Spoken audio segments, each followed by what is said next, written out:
Good afternoon. We will start at 2 o'clock, honorable members.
Recording in progress.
afternoon and welcome to this meeting. This is a meeting of the Portfolio Committee on Health of the National Assembly. This meeting is to receive presentations on the annual reports of the Council for Medical Schemes and for the Mines and Works Compensation Fund Commissioner, and also to have discussions and raise matters of interest, concerns, and applause for the presentations. We also want to welcome members of the department who are present. I will get back to all the introductions, and to all members of the public, our staff, and also any other persons who have joined our meeting. Before we proceed, we will get an indication of attendance and apologies from Ms. Magubane, who will be doing that for us today. And then we will go to the members of the department who are present. And then I will read the rules of this meeting. And we will hand over to Dr. Kabane to introduce his team from there onwards and give us that presentation. Ms. Magubane?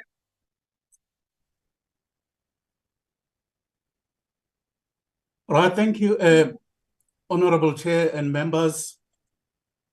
Today I am... Sorry, Dr. Kabane? Yes. Sorry. Yes, you must have confused. I said Ms. Magubane. Oh, apologies. Yeah, let's just get... I heard that our committee secretary is not present and that somebody else will be doing telling me will be able to tell me who is in attendance of the members, but it sounded very much like your surname. I do understand. Good afternoon, Chair. In the meeting we have Dr. Jacobs, Ms. Gela, Dr. Harvard, Mr. Kaba, Mr. Dlamini, Dr. Notnagel, Ms. Clark, Mrs. Hicklin, Dr. Tembekwayo, Ms. Chira, Mamuhlengwa, and Mr. Van Staden. I don't have any apologies. Thank you very much. And from the National Department of Health, I have been looking at the participants. I couldn't pick anybody up apart from Ms. Mushwana, who is representing the department today.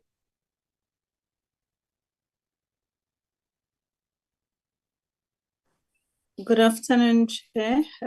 Good afternoon, members. My name is Mihloti Mushwana from the National Department of Health. I think Dr. Pile has joined. He had indicated that he was having a challenge with his connectivity. Thank you, Chair. Thank you, and welcome to Dr. Pillay also. Before we continue, honorable members, Chair. Let me just remind you. Hello, Dr. Pillay, yes? Good afternoon. I was just greeting you. Thank you, and very welcome to this meeting. Before we proceed, I'd like to remind you that this virtual meeting is deemed to be in the precinct of Parliament and therefore constitutes a meeting of the Committee of the National Assembly for official purposes only. In addition to the rules of virtual sittings, the rules of the National Assembly, including the rules of debate, apply. Members enjoy the same powers and privileges that apply in a sitting of the National Assembly. Members should equally note that anything said in the virtual system or platform is deemed to have been said to the House and may be ruled upon. All members who have logged in shall be considered to be present and are requested to mute their microphones and only unmute when recognized to speak. This is because the microphones are very sensitive and will pick up noise which might disturb the attention of other members. When recognized to speak, please unmute your microphone and connect your video. Members may make use of the icons at the bar at the bottom of their screens, which has an option that allows a member to put up his or her hand to raise points of order. The Secretariat will assist in alerting the chairperson to members requesting to speak. When using the virtual system, members are urged to refrain or desist from unnecessary points of order or interjections. I will now take Dr. Kabane. If you can please present your team and then also continue with the presentation. Thank you. Right. Thank you, Honorable Chair and honorable members. With me, I do have Dr. Memela Makiwane, our chairperson, and I was going to ask him to perhaps say a few words and introduce his members before I proceed. With your permission, Chair. Thanks.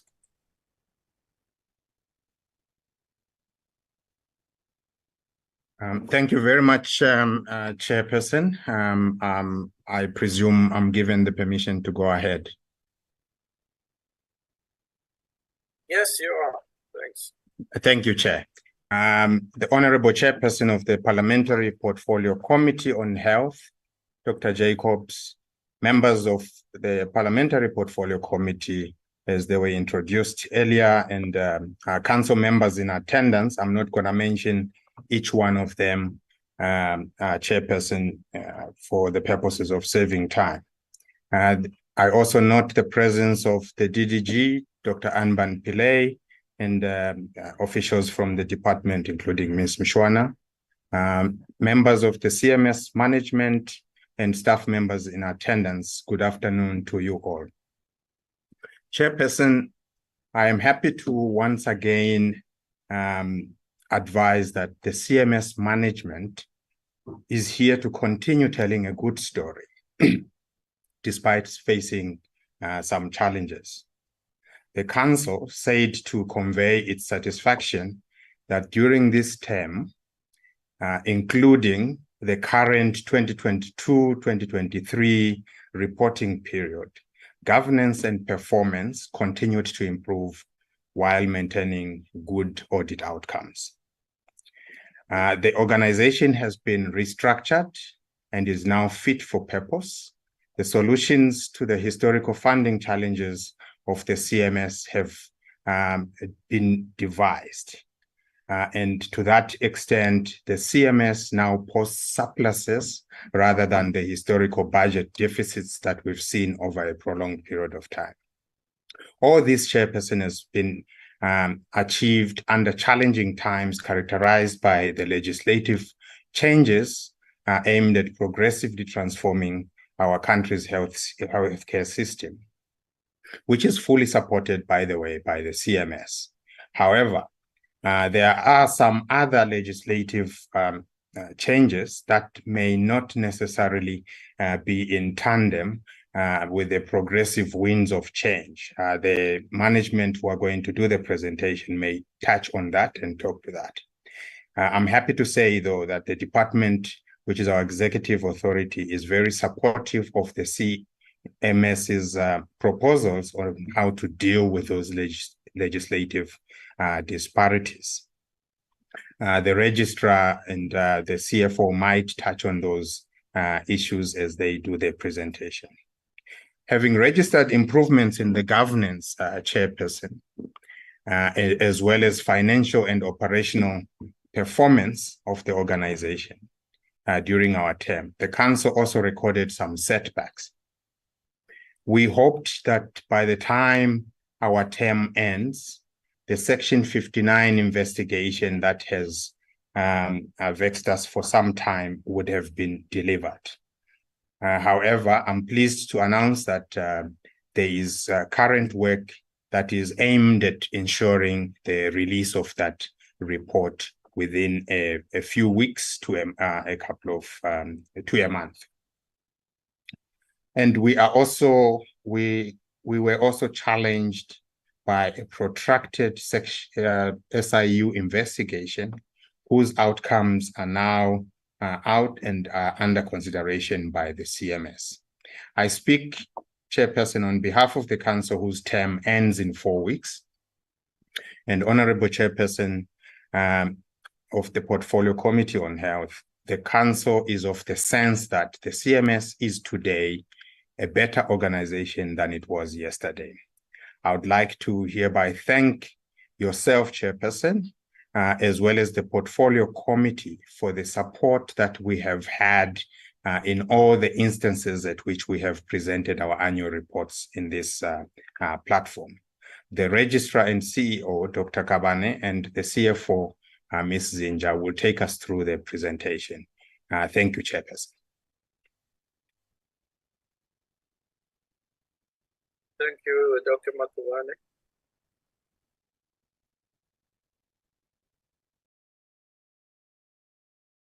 Right, thank you, Chairperson. I'm not sure if my presentation can be seen.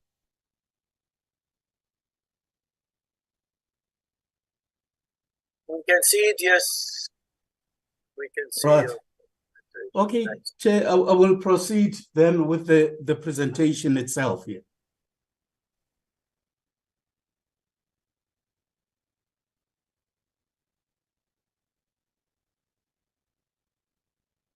Yeah, my presentation will basically start with the vision and mission, Chair, and I'm not going to go into the details, except to say that we're an agile, transformative regulator that's promoting affordable access to healthcare towards universal health coverage.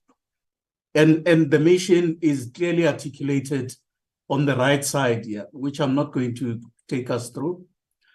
We also do have a legislative mandate that starts with the Constitution and goes through the various legislation and policies here.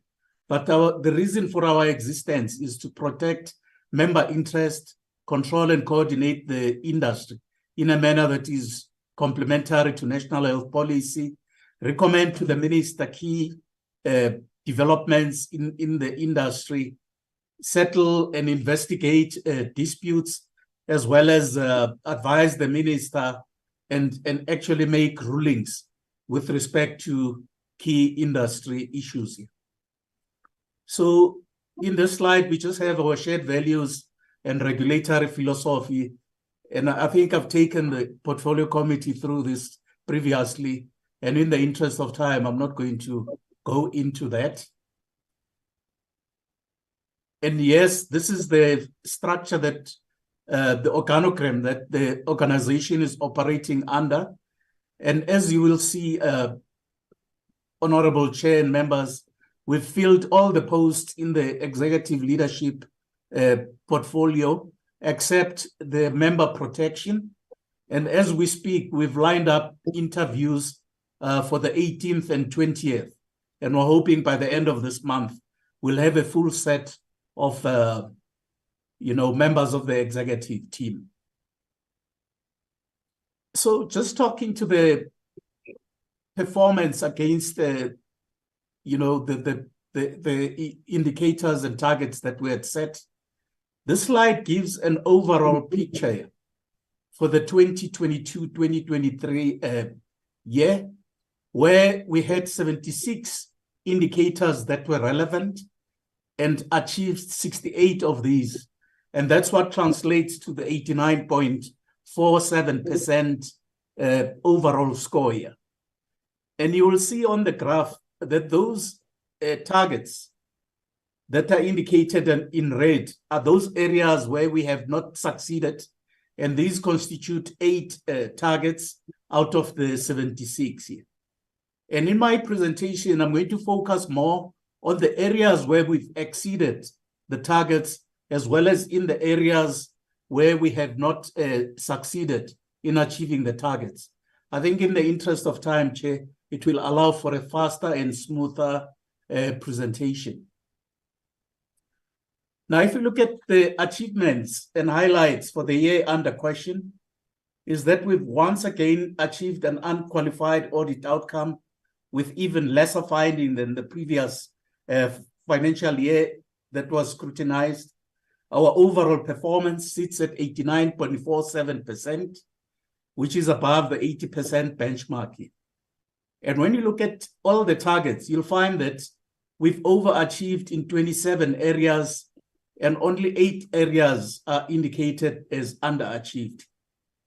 We've fielded 26,600 customer care calls, provided 1,200 clinical opinions, 3,017 complaints were resolved, And we went out and did 47 consumer education outreach sessions here. But through the CMS, 39 appeals were resolved, 12 scripts were published, 4 research studies and 3 research papers were published.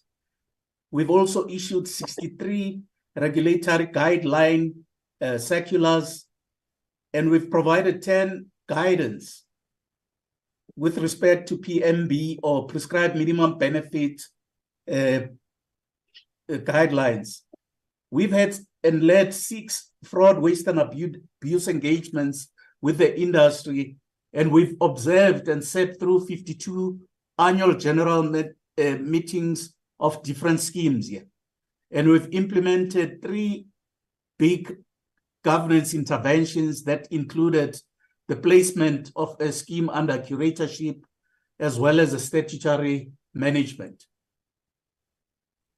So, Chair, I thought even before I go into the detailed progress on the targets that we've set, that I'll just give a high-level report on some of the challenges and update portfolio members on some of the issues that we had presented previously, where I think updates may be necessary.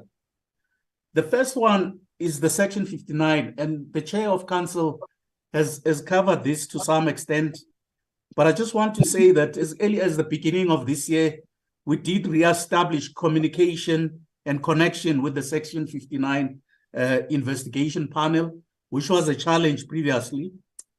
And agreements were reached that the work needs to be reviewed and completed here.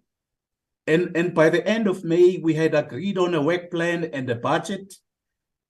And the panel itself did invite key stakeholders for public hearings to complete the outstanding work. And as we speak here, they are currently busy writing the report. And as the chairperson said, we expect this to be issued by the end of November. So I also hope that it will happen before the council leaves. But no further delays are anticipated in this respect. And then the second issue that I just wanted to update on is the SIU investigation. The SIU has confirmed that the investigation is now complete, and the report has been sent to the president and other key stakeholders. CMS has, however, received a high-level set of documents with findings and recommendations. A substantial number of these are administrative shortfalls. For an example, a policy on financial interest declaration had some areas that needed for us to work on. But I'm happy to say that all of the areas that have been raised by this SIU had long been corrected by the CMS itself. And then the second area of findings and recommendation relates to irregular expenditure.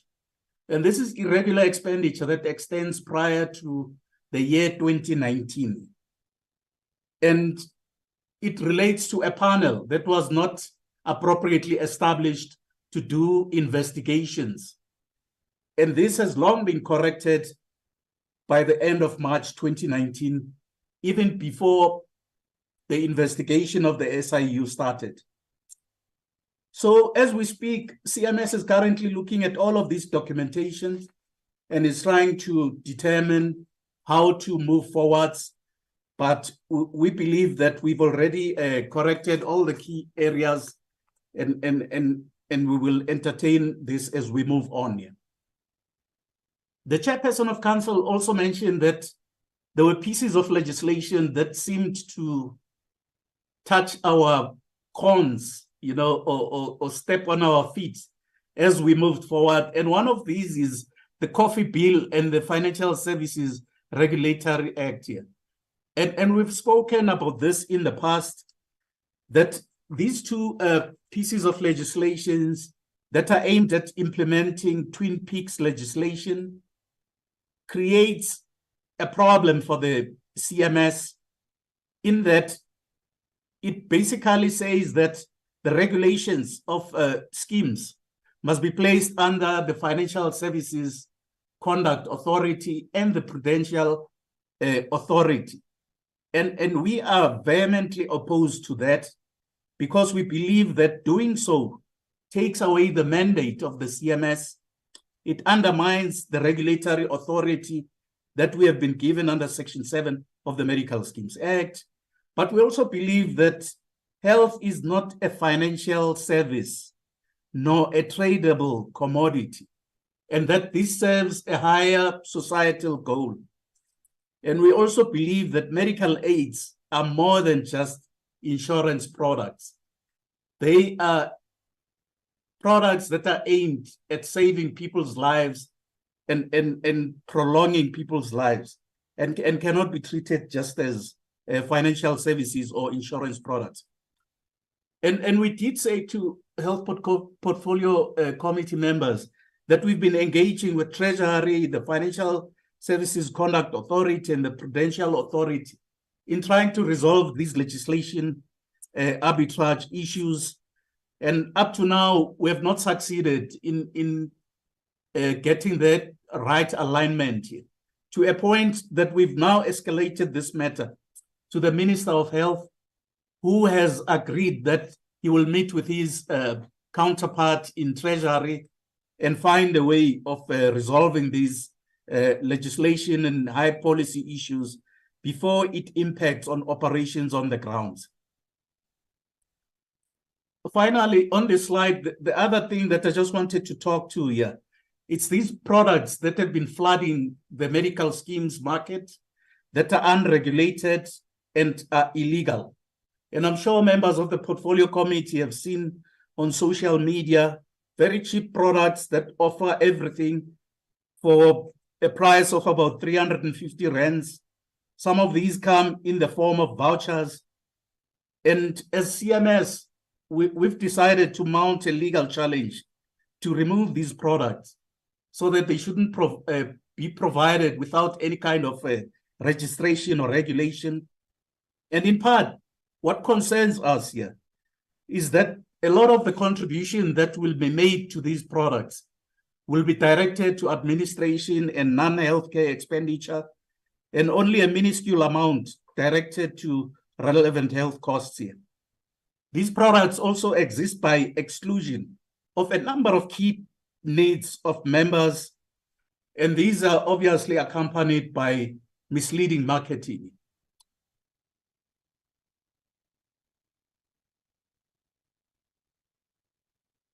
And then the other updates that I just wanted to provide relates to the progress on the LCBO, or the low-cost benefit option, as it is often known.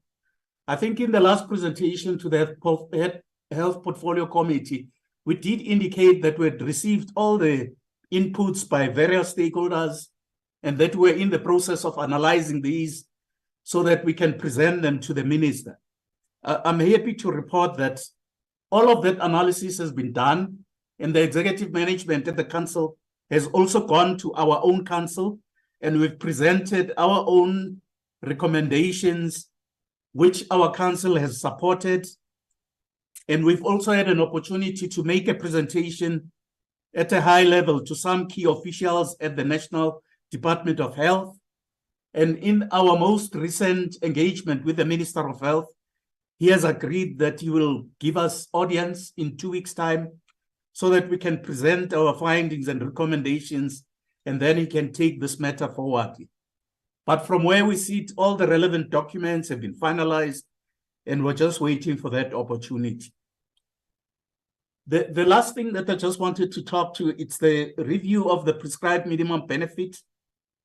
Yes, this review needs to happen in line with the requirements of the Act, the policy development, as well as best scientific practice here. And what is new in this review here is the fact that we're introducing a primary healthcare element to this that includes health promotion and disease prevention. And in terms of the progress, a package has been designed, it has been costed, studies have been done to determine affordability and sensitivity analysis, and also the willingness to pay. So we've already primed the minister that we will be approaching him to present this review report. And in it, we think some of the things that may come may be that it should be phased in, and that will start with very small minimal packages that could be made mandatory because schemes are already in the majority providing these, and that additional benefits could then be introduced on a voluntary basis as we move forward. But obviously, all of that won't be done without consulting the key players in the industry. When we informed the minister about this proposal, he actually said when we meet in 2 weeks' time to discuss with him the prescribed minimum benefits, we need to also discuss the low-cost benefit option recommendation with him. I think the council chair has talked about the term of office of the council, of the current council, but just the one last point is that we've been able to fill the chief information officer post that we struggled with for a long time with our CEO, Dr. Denisha Jairam Alpha, who has started the work in the 1st of September. So, Chair, like I said at the beginning, we still have about, another 30-something slides. And I just thought it would make for a better flow and more focused if I just target those areas of overachievement and also those areas of underachievement. As you can see on that first slide, which refers to the Office of the Registrar, you'll see that objective or output 1.2 that talks about the overall performance of the organization. We see it with an excess of 89%, and the target was 80%. And basically, this is because of the overachievements of the various projects. But in terms of the rest of the targets that were set for the CEO, these were achieved. So you'll see, for instance, in this slide, achievement has been in line with the target. So I'm not going to say much about that, Chair. In this particular slide that talks to sub-program 1.2, the Office of the Chief Financial Officer, we've got a target there that we had set ourselves in terms of reviewing and implementing a new funding model that we did not succeed to do. And it was not because of lack of effort. It's just that we did not anticipate that it was going to be such a complex and difficult project. But we've started on it. And the first phase of this will be completed on the 31st of March. And we're working together with the National Department of Health to try and finalize this very important project. Portfolio committee members will recall that we've come previously and said our funding model was not up to scratch. So work to revise this has started seriously, and we're hoping that this will be achieved soon with the support of the National Department of Health and Treasury. In this next slide, which is a sub-program 1.3, and it refers to ICT and information. The one area where we have struggled to achieve our target is in target 5.1, which talks about percentage network uptime. We had a planned target of 99%, and we achieved 97%. And this is due to the unstable internet connectivity because of continuous load shedding. But we have revised this target downwards for the next APP because we believe that this is a problem that's not going to disappear very soon. The rest of the targets were achieved as planned. Also in the slide, talking about the rest of the ICT targets, these were achieved as planned, and I'm not going to go into the details. On this particular slide that talks about legal services under corporate services, and to some extent HR. You'll see that on the legal opinions, we set ourselves a target of 90 and we achieve 100%.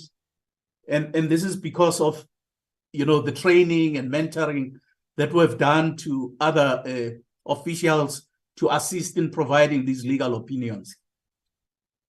The next area of overachievement, it's output indicator 10.1 that refers to staff turnover rates. Our target was to keep this below 15%, and we succeeded in keeping it at 13.82. And we believe some of the programs that we've implemented, like the training of staff, and other developmental programs, has assisted us in retaining staff and kept this number low. The other area of overachievement is in the appointment of staff. Our usual turnaround time is 120 days, but we've been able to drop this to 54 days. And this is due to the hard work and prioritization, as well as efficiencies that we've built into the processes. And then in this next slide, everything else has been achieved in line with the plans. But where there's been overachievement is also in the areas of the signing of performance agreements, the performance assessments, as well as training and staff development programs. And this is mostly because of high demand for these services and the fact that we're able to get staff members to participate in these processes, despite the fact that we operate a hybrid model. Again, the rest of the corporate services we've achieved in line with the plans. This is also reflected in this slide that talks about stakeholder awareness, the stakeholder engagement programs, and the submission of the annual report here. And then in this slide that talks about the secretariat activities, you'll also see that all these targets were achieved in line with the plans here. And there were no variations. In this slide, we just indicate that whilst we had planned 4 meetings for council as well as committees, because of the many developments that we've had in the industry that required decisions by council, we've had to have more meetings than usual, and these are reflected in those 2 targets. And this also applies to the appeal committees, where more sittings were necessary to address backlogs and to make sure that the appeals that members had lodged are processed on time. So we see these in a very positive light. The overall project management of key projects has also improved from a targeted 80% to 88.88%. And this is because of the interest and support from the project implementers. In this slide, we're talking about the risks, the risk reports that need to be provided, the audit reports from both internal and external auditors, which have been achieved in line with the plans that were targeted. In program 3, that talks about regulation, we believe that in this particular target of broker accreditation, we had a target of about 80%, and we exceeded this to 86.5%. And this is because of the improved systems that we use for processing these applications. And this progress and good achievement is also extended to the review of interim rule amendments as well as the annual rule amendments, where we've exceeded the targets that have been set for us. And these are just through efficiency gains that we've introduced into the systems. We also look at the commissioned inspections, where we did more than what was expected and were able to increase our performance overall. This performance is also extended to us taking the enforcement agency enforcement actions that I spoke about, the inspections, placing schemes under curatorship. That has increased our achievement from 70 that was planned to 94. And basically making sure that there's good governance at scheme level also ensured that we achieved those targets of 100% and 52 against the targets that were set here.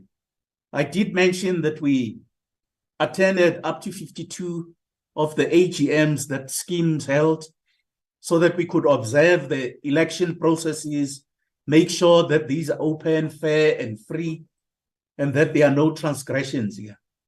So we attended 52 of these.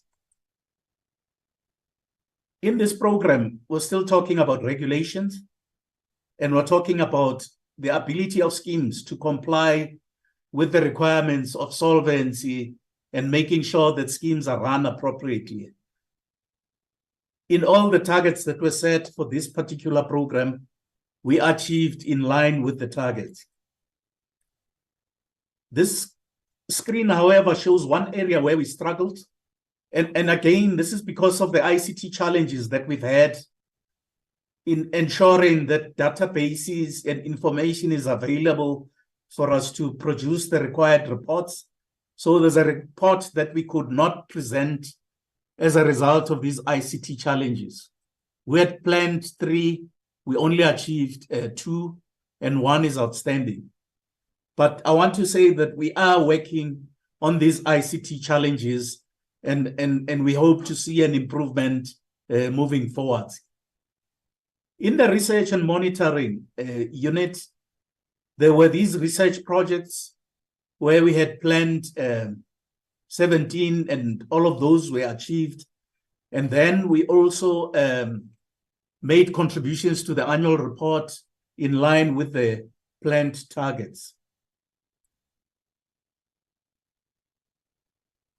In the next slide, we also show how we've exceeded the stakeholder education and training sessions. We had set a target of 50, we achieved 66, in part because of the invites and requests that we received. For instance, we participated in the World Consumer Rights Day, which was held in the Northwest, and we utilized that platform to reach as many scheme members and potential members. And then in terms of customer care interventions, we achieved 100% against the target that we had set out of the inputs that come through our call center. In the next slide, I'm showing the complaints that were adjudicated that were exceeding 120 days. In other words, this is our backlog. We had planned to clear at least 75% of that, but we exceeded that and had 84.3% of the backlog cleared. But you'll see that because of our challenges in the ICT systems, this impacted negatively in the manner and the rate at which we would have wanted to clear our complaints. For instance, in the category 1 complaints, we had a target of 75. We only achieved 70.2 here. And this is because of the systems being unstable and not continuously available. This also affected the category 2 complaints that should be resolved within 60 days, where we had a target of 75 and we could only achieve 73.5. But with other categories, like category 1, we were able to exceed the target. The same thing applied to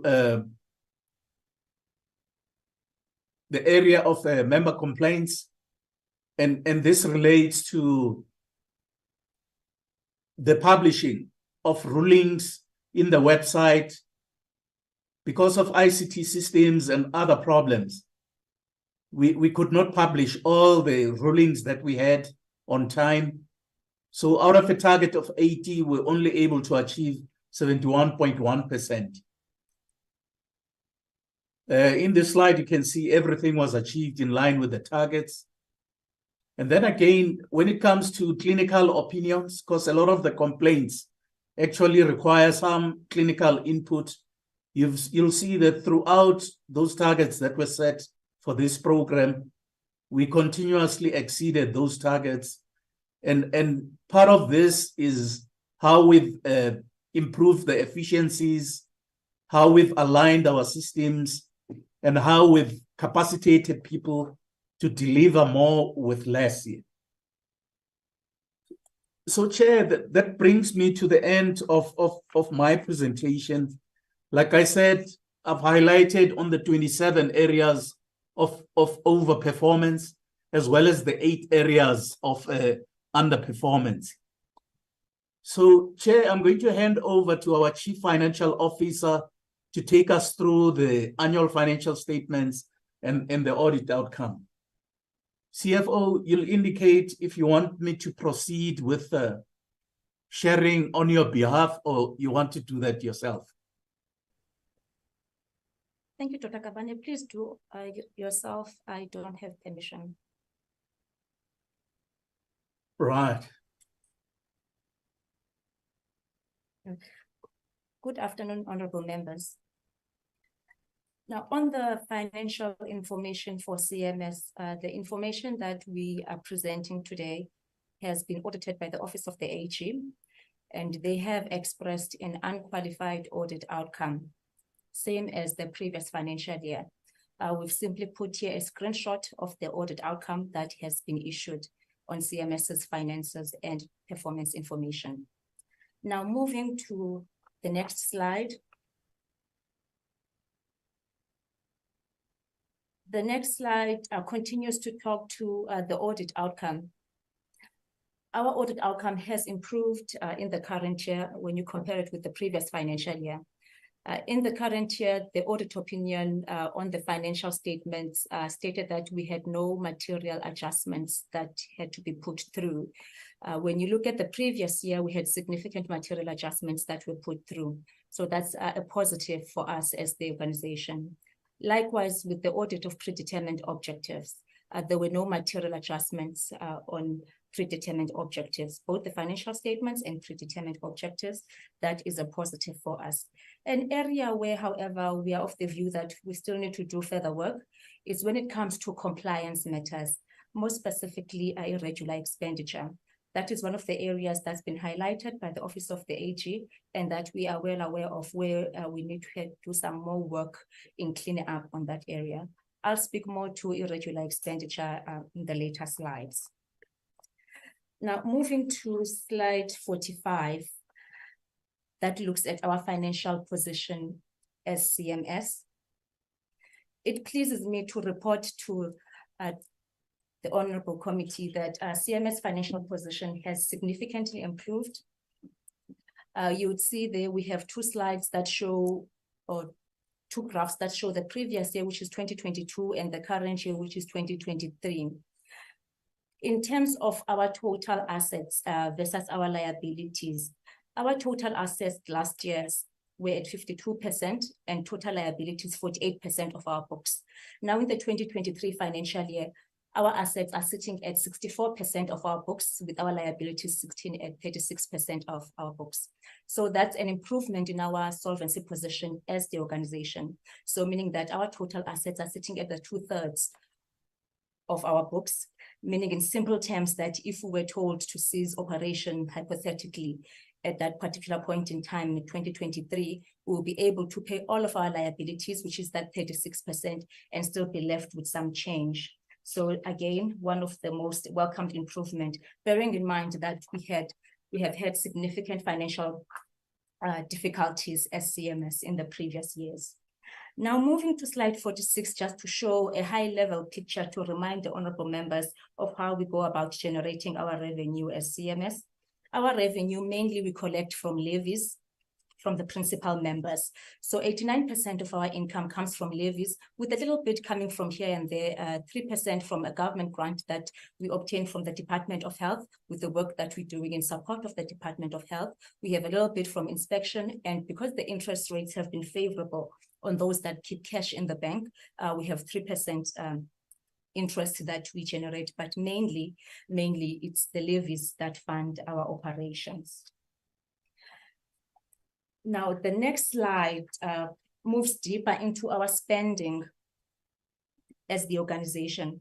So this slide looks at the high-level segmentation of our expenditure as CMS. We've shown 2022 and we've shown 2023. Mainly, our spending is on staff costs, since we are mainly on the service side as the organization.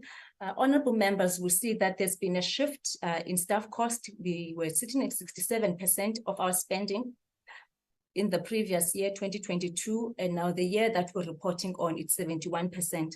Another change is on operating expenditure, where there's been a decline from 14% to 11%. The reason for that slight increase in the staff costs is mainly because of a phasing in of certain new positions in terms of our organogram and some cost of living adjustments. And also the decline in operating expenditures, it's mainly due to cost management that we've implemented internally. Other areas have more or less stayed the same. However, we'll again speak more to those in the next few slides. Now, moving to the next slide that looks into our administrative costs as CMS, there hasn't been much change in terms of our administrative costs. Both years we're sitting at 16% of our total expenditure. These are just our normal overheads for the running of the business. Sitting here, the ones that are the key cost drivers in terms of our overheads, it's mainly the rental for the building, together with telecommunications. When I say telecommunication, what I mean is the Microsoft licenses, the data that we use, internet lines, telephones, and so forth, for us to be able to do our day-to-day work. So overall, nothing much has changed. The expenditure has stayed more or less the same as the previous year. Moving to the next slide that looks into our operating costs. Our operating costs have declined, as explained before, from 14% to 11% in the current year. The reason for the decline is mainly those three highlighted items, which are the legal fees, labor-related costs, and consulting fees. For legal fees, the reason that there's been a slight decline, but mainly overall, is to manage the costs for us as CMS. However, some of the cases that have put a lot of pressure on us in the previous years have been concluded. We have put systems in place, like some committees to assist the register in a cost-benefit exercise, and slowly we're starting to capacitate our legal unit as well. And when it comes to your labor-related matters, we have made a decision to handle matters internally instead of outsourcing. We do have a labor relations person inside that's able to handle the matters. And lastly, when it comes to consulting fees, in the previous years, these were pushed by the SIU matters. Dr. Kabane has reported a bit on the SIU matters. There's been a significant decline in the year that we're reporting on. The next slide, which is slide 15, looks at irregular expenditure. Irregular expenditure from 2022 to 2023 has declined. The areas of focus that make up the 1.4 million that's being reported in the current year mainly relate to contract management and some legal fees where there's been an extension of contract which has not been approved the way required by the PFMA. So in terms of the contracts that have expired, those have already been awarded, with one that is still in the procurement process. So that shows how we are handling those matters now. And also, we have communicated with staff.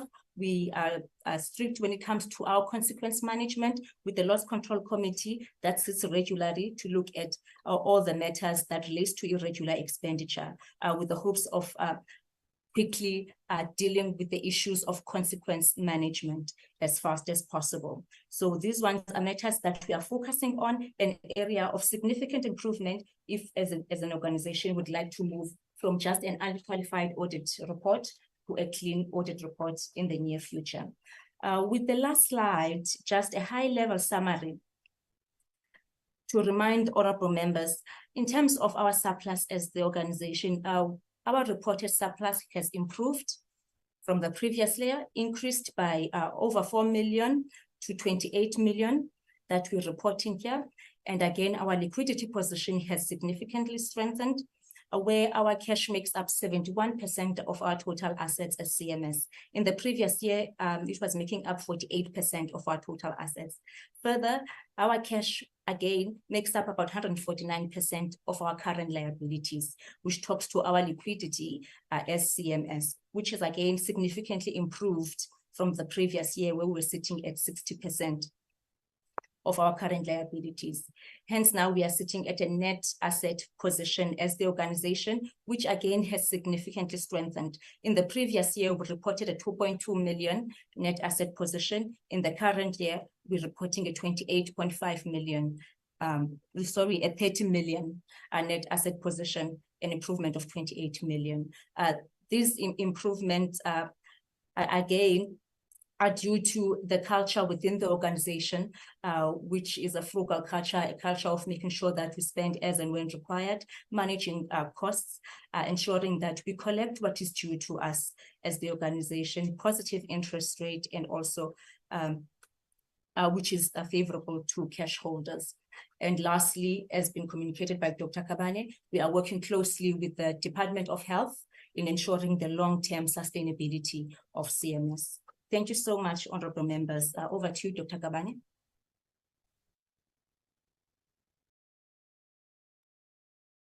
Thank you, CFO. Honorable Chair, this is where our presentation ends, and we're happy to take questions. Thank you very much.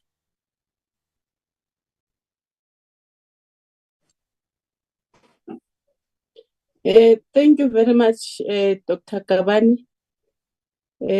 Honorable members, I'm requested by the chair to continue with the meeting. I'm going to note hands for the presentation. Indeed, we welcome the report from Dr. Kabane and the CFO in terms of their performance. Maybe if I can start so that I can note members. My overview and observation regarding the presentations that you have received and your performance. SMS has concerningly received an unchanged, unqualified with findings audit outcomes since the 2019-2022 financial year. Secondly, the issue of non-compliance relating to the prevention of irregular expenditure and the lack of consequence management are central challenges concerning the audit outcomes. We should welcome the improved performance against targets from 83.3% in the year of 2021 and 2022 financial year to 89% in the period under review. The continued success of CMS is pivotal towards the regulation of the medical scheme industry with reference to alignment to NHI processes and supporting the stride towards universal health coverage. Furthermore, the success of CMS is significant to the country's developmental agenda as its policy mandates are driven by the NDP Vision 2023, Sustainable Development Goals, and the National Development and National Department of Health Strategic Plan. Dr. Kabane, my question, as I've already done my overview and observation regarding what is being presented before us as a committee. My question is that what are the systematic findings of the SIU investigation on regulatory interventions and improper or unlawful conduct by the CMS or its progress with the implementation and of recommendations? I'm going to note hands. I see the hand of Honorable Clark. You'll be the first to speak, and then Honorable Hicklin, second Honorable Hlengwa, Honorable Notnachen, Honorable Klaba, Honorable Tembekwayo, Honorable Chirwa, and Honorable Harvard. In that sequence, may I repeat again the name? The first one to speak is Honorable Clark, Honorable Hicklin or Magdalene, Honorable Hlengwa, Honorable Notnachen, Honorable Klaba, Honorable Tembekwayo, Honorable Chirwa. Lastly, it will be Honorable Harvard. I'm going to hand over to you, honorable members, to raise your questions. Thank you. Lastly will be Honorable Jacobs. Thank you for standing in, Honorable Gela. Thank you, Chair. Thank you, Chairperson Gela. I'd like to ask the following questions. What were the areas, the 8 areas that were underachieved? I would like to mention that in future, when the report is presented to us, that numbers are presented to us and not percentages, it actually gives us a far better idea as to what the underachievements are than receiving them in a percentage format. Then in terms of the Section 59 report, it would be very good if that report also comes to our committee for debate, as well as once the President has signed off the SIU investigation in terms of the CMS's report and findings, that also, Chair, that we put in a recommendation that that report also comes through to the committee. And then what is the length of time that it will still take before we finalize the LCBO? Because I think that is very important in terms of healthcare and affordability for low-cost earners in terms of those packages that can be put forward to the citizens of our country. What was the cost factor of the legal opinions?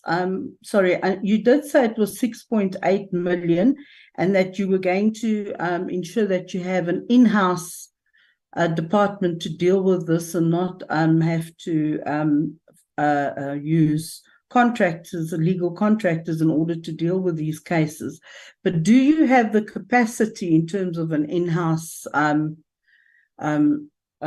in terms of an in-house staff capacity, and what would the cost factor be to staff that capacity?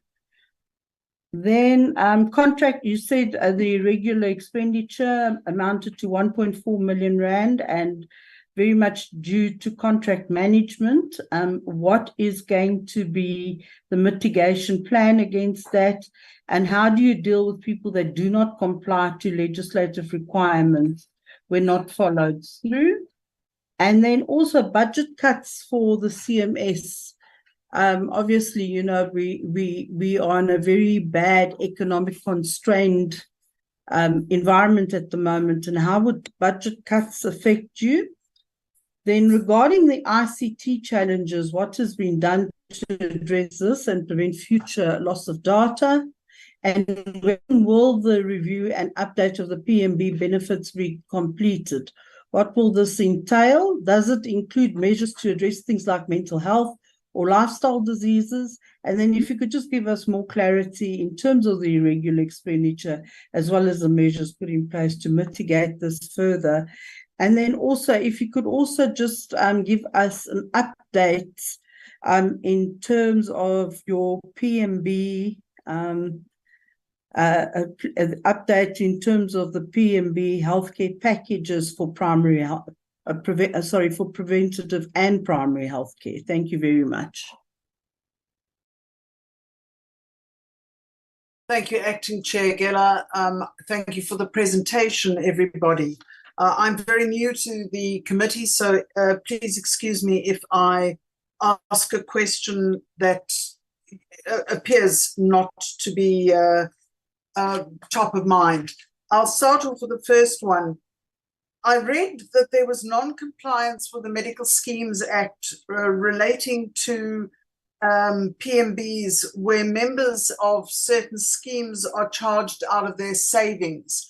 As far as I understand it, this is illegal, and this is in contravention of the Medical Schemes Act. Consumers' money cannot be used illegally. What action is being taken by CMS against those medical schemes that took members' money out for PMBs? Can you elaborate on the schemes that were affected and what measures you're going to take against them? Again, with irregular expenditure, you touched on it where you said that consequence management is being meted out, but what is that consequence management? We hear a lot about people saying we are against corruption, we are against fruitless and wasteful expenditure, and measures are being put in place. But we're never actually given exact details of what those measures are and how are people being held to account when those measures are actually put into place. The other one I wanted to ask is employee compensation. When you talk about people coming to council meetings, whether they are regular or extraordinary, these employee compensations are in the budget, but there are delays in filling posts. How is your budget then meant to stretch to fill all the councillors coming to these meetings if your budget is already at its peak? And your council members are paid an hourly rate as opposed to a daily rate. Is this not in contravention or is this in compliance with National Treasury? I'm not 100% certain about that. Please, can you give me some clarity on that? And I will leave it there. Thank you so much, Chair.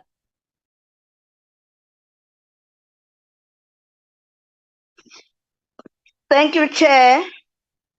First of all, let me welcome the presentation from CMS and encore what they achieve. But besides that, I have a question. How do you anticipate that your decision to increase the 2024 medical aid rates by over 5% impact the overall health budget? Secondly, people outside there are suffering just because they did not receive their medication and their medical schemes, they complain that they did not have their claims, they did not have their monies. For instance, Discovery, people live out of 6 months now, they did not receive their medication. How do you speed up the process of paying this medical aid in order to mitigate the cry out there? Thank you.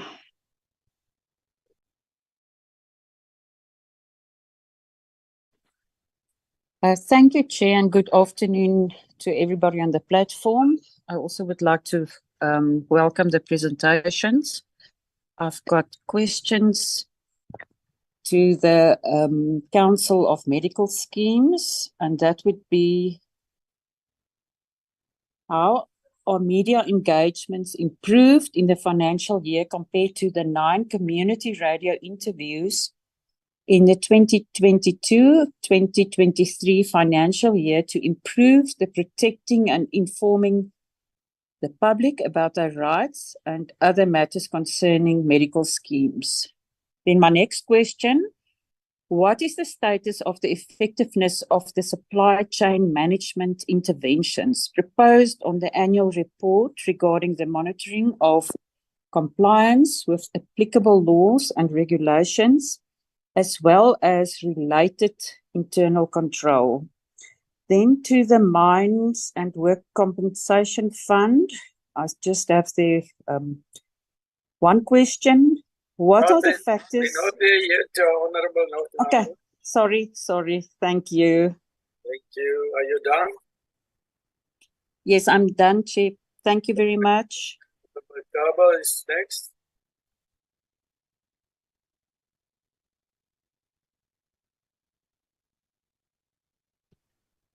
Honorable Chair, I believe, yeah, it's my time. Thank you, Chair. Chair, let us welcome the presentation that is done.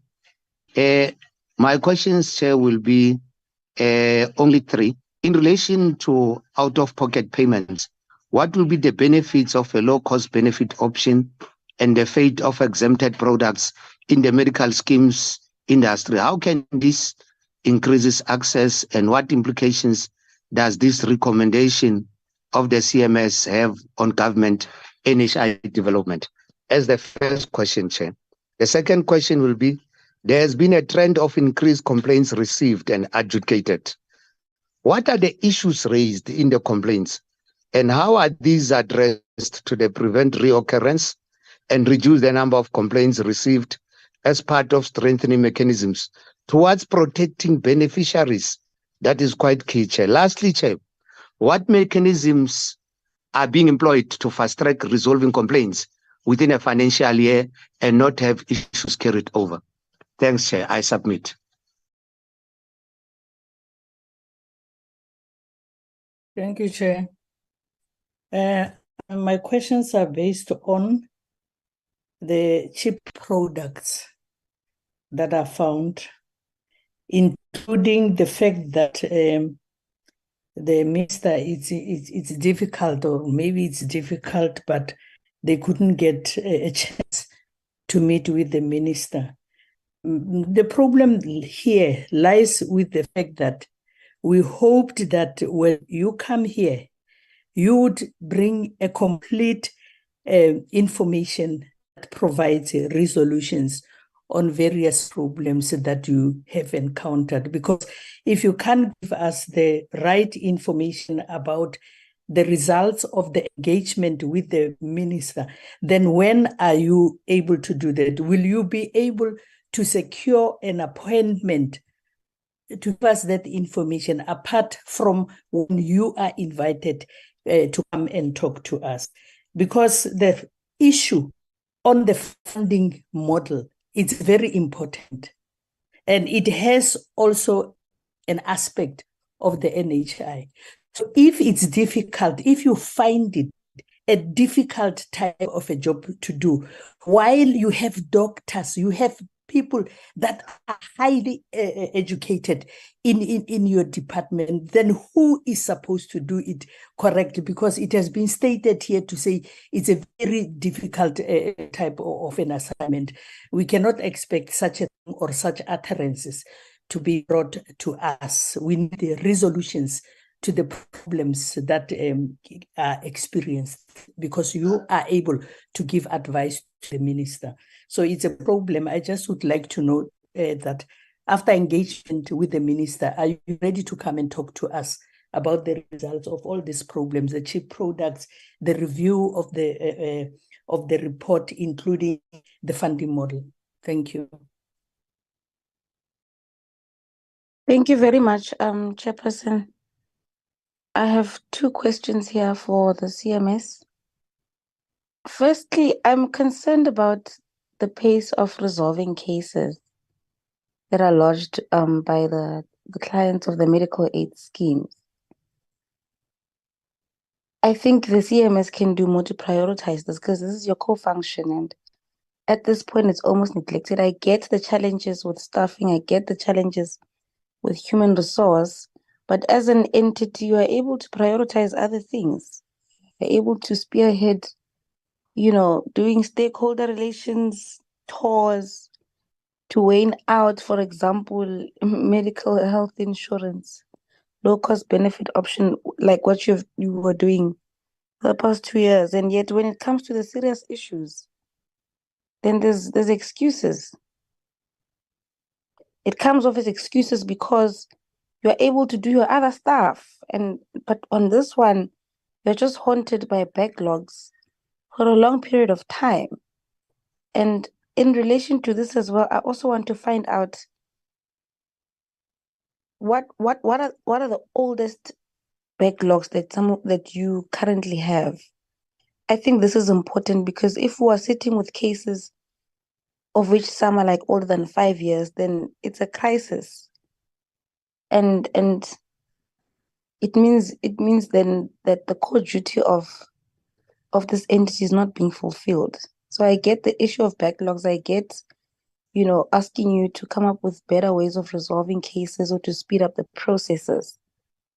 But if there's cases that you're sitting on top of that are like 7 years old, 5, 3 years old, then it's a problem. Because these are health issues. And remember, because you're a public institution, you're also constitutionally obliged to make sure that people get justice as well, especially because that is your mandate too.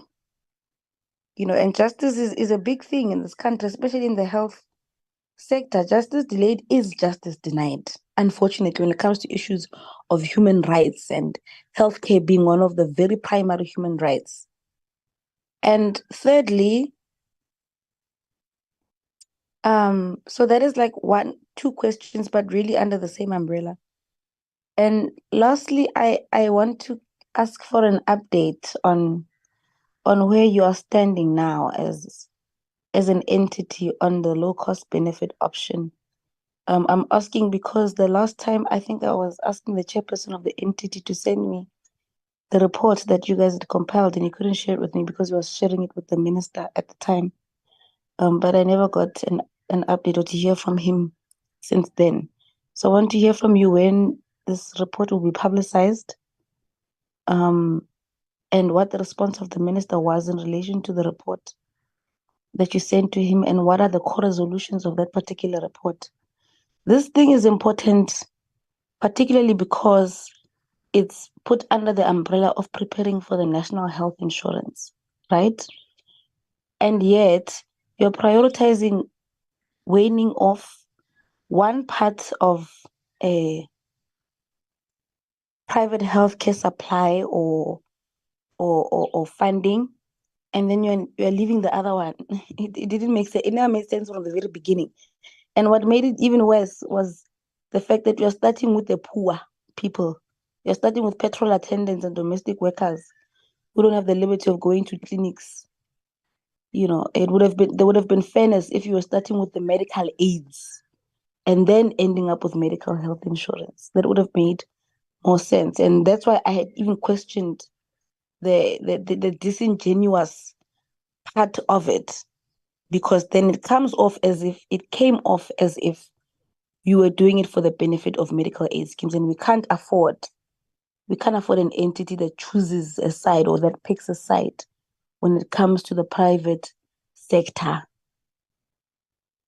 So before I even just go overboard with this particular thing, please just give us an update on what's going on, because I'm seeing even new medical health insurance coming up. Medical health insurance is coming up.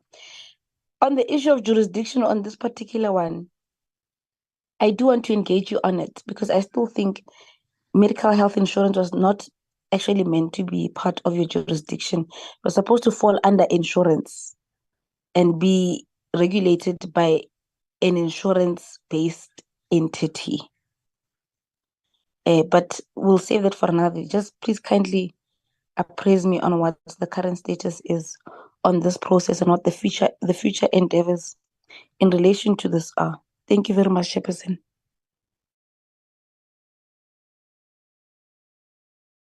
Thank you, Honorable Chair. I just have 2 questions. What are the factors inhibiting the medical schemes amendment bill? And what problem does it respond to? My second question, what measures can be used to lower the cost of medical aid? Thank you.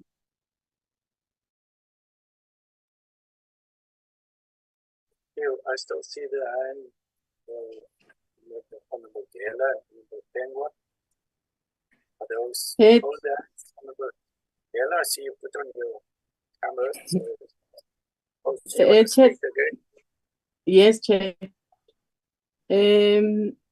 Let me officially hand over back to you, Chair, but I want to raise another question, Chair, to the presenter. How many cases investigations have been open regarding irregular expenditure identified for the previous year? And what is the status of each these cases, if maybe I can get a clarity. Secondly, Chair, are there internal disciplinary processes taking place as against employees for fraud and poor performance? Lastly, what is the perceived or actual extent of exploitation or unlawful treatment due to lack of information? Thank you, Chair. Thank you very much, honorable members. Thank you, Honorable Gela, for standing in for 5 minutes for me. I have a number of things which I'd like to raise with the CMS. Let me first thank you for the presentation, Dr. Kabane and Dr. Makiwane and the entire team. There are a couple of things raised by all of the members. So, I think important matters which are raised. But I want to do two things really. I just want to pose 3 questions to you and then make a couple of recommendations. And then I'll want you to respond to whatever is raised by all of the members. The first one deals with your capacity issue, how you're actually addressing that. As it is noted, the risk in terms of the segregation of duties, oversight and workload, particularly concerning contract management. The second one is with regards to the timelines regarding the development of the organizational diagnostic review and to thoroughly assess the capabilities and identify potential areas for improvement. And the third question is, how will the reported 30.8 million rand surplus be utilized to strengthen capacity once again and the capacity challenges such as human capital and ICT developments and improve operations and strengthen internal controls in the current financial year? In terms of a couple of recommendations, having listened to you and having listened to the honorable members, I want to suggest a few things and I would like for you to respond also to these recommendations.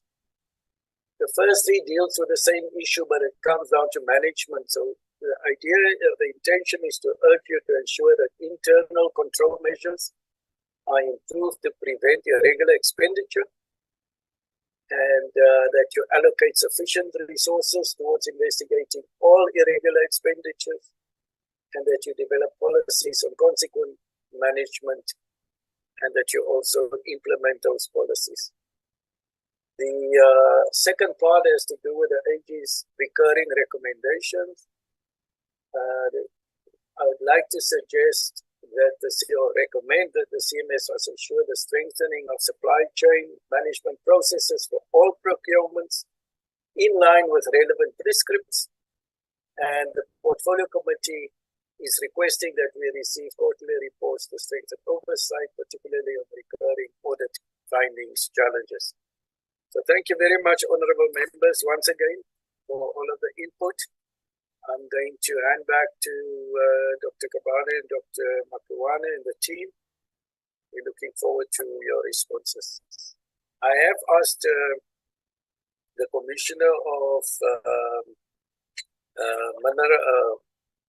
minds and works to come a little bit earlier. So if we do finish earlier, then they will come directly for their presentation. Dr. Kabane, back to you.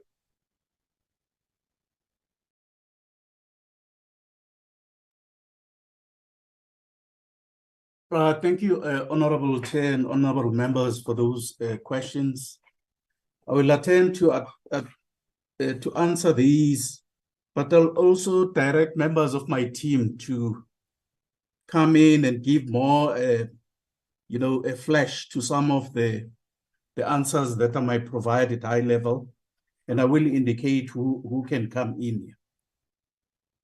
So, Chair, I will try also to just go through the questions in the sequence that they were presented, and see if one can answer as many of these as possible.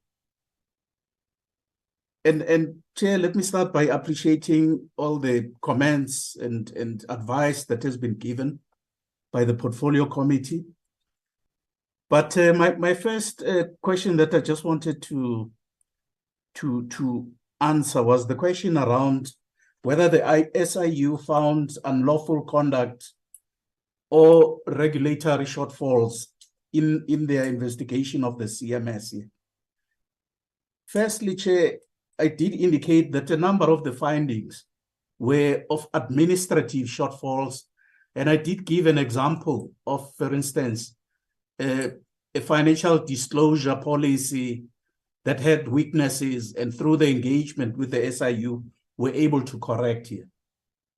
And if you look at their reports, a lot of the findings that were deemed to be administrative in nature were things that had already been changed and corrected by the CMS here.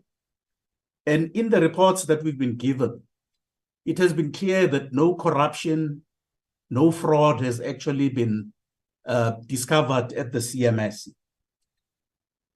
With relation to regulatory issues, the SIU did go into some of the regulatory issues, and after lengthy explanations, they were comfortable that we have not transgressed the Medical Schemes Act or the regulations in the manner in which we've conducted ourselves. The key area where there were findings was around irregular expenditure. And this irregular expenditure is related to the establishment of a panel to do investigations in the schemes industry. And this panel was established somewhere around 2014.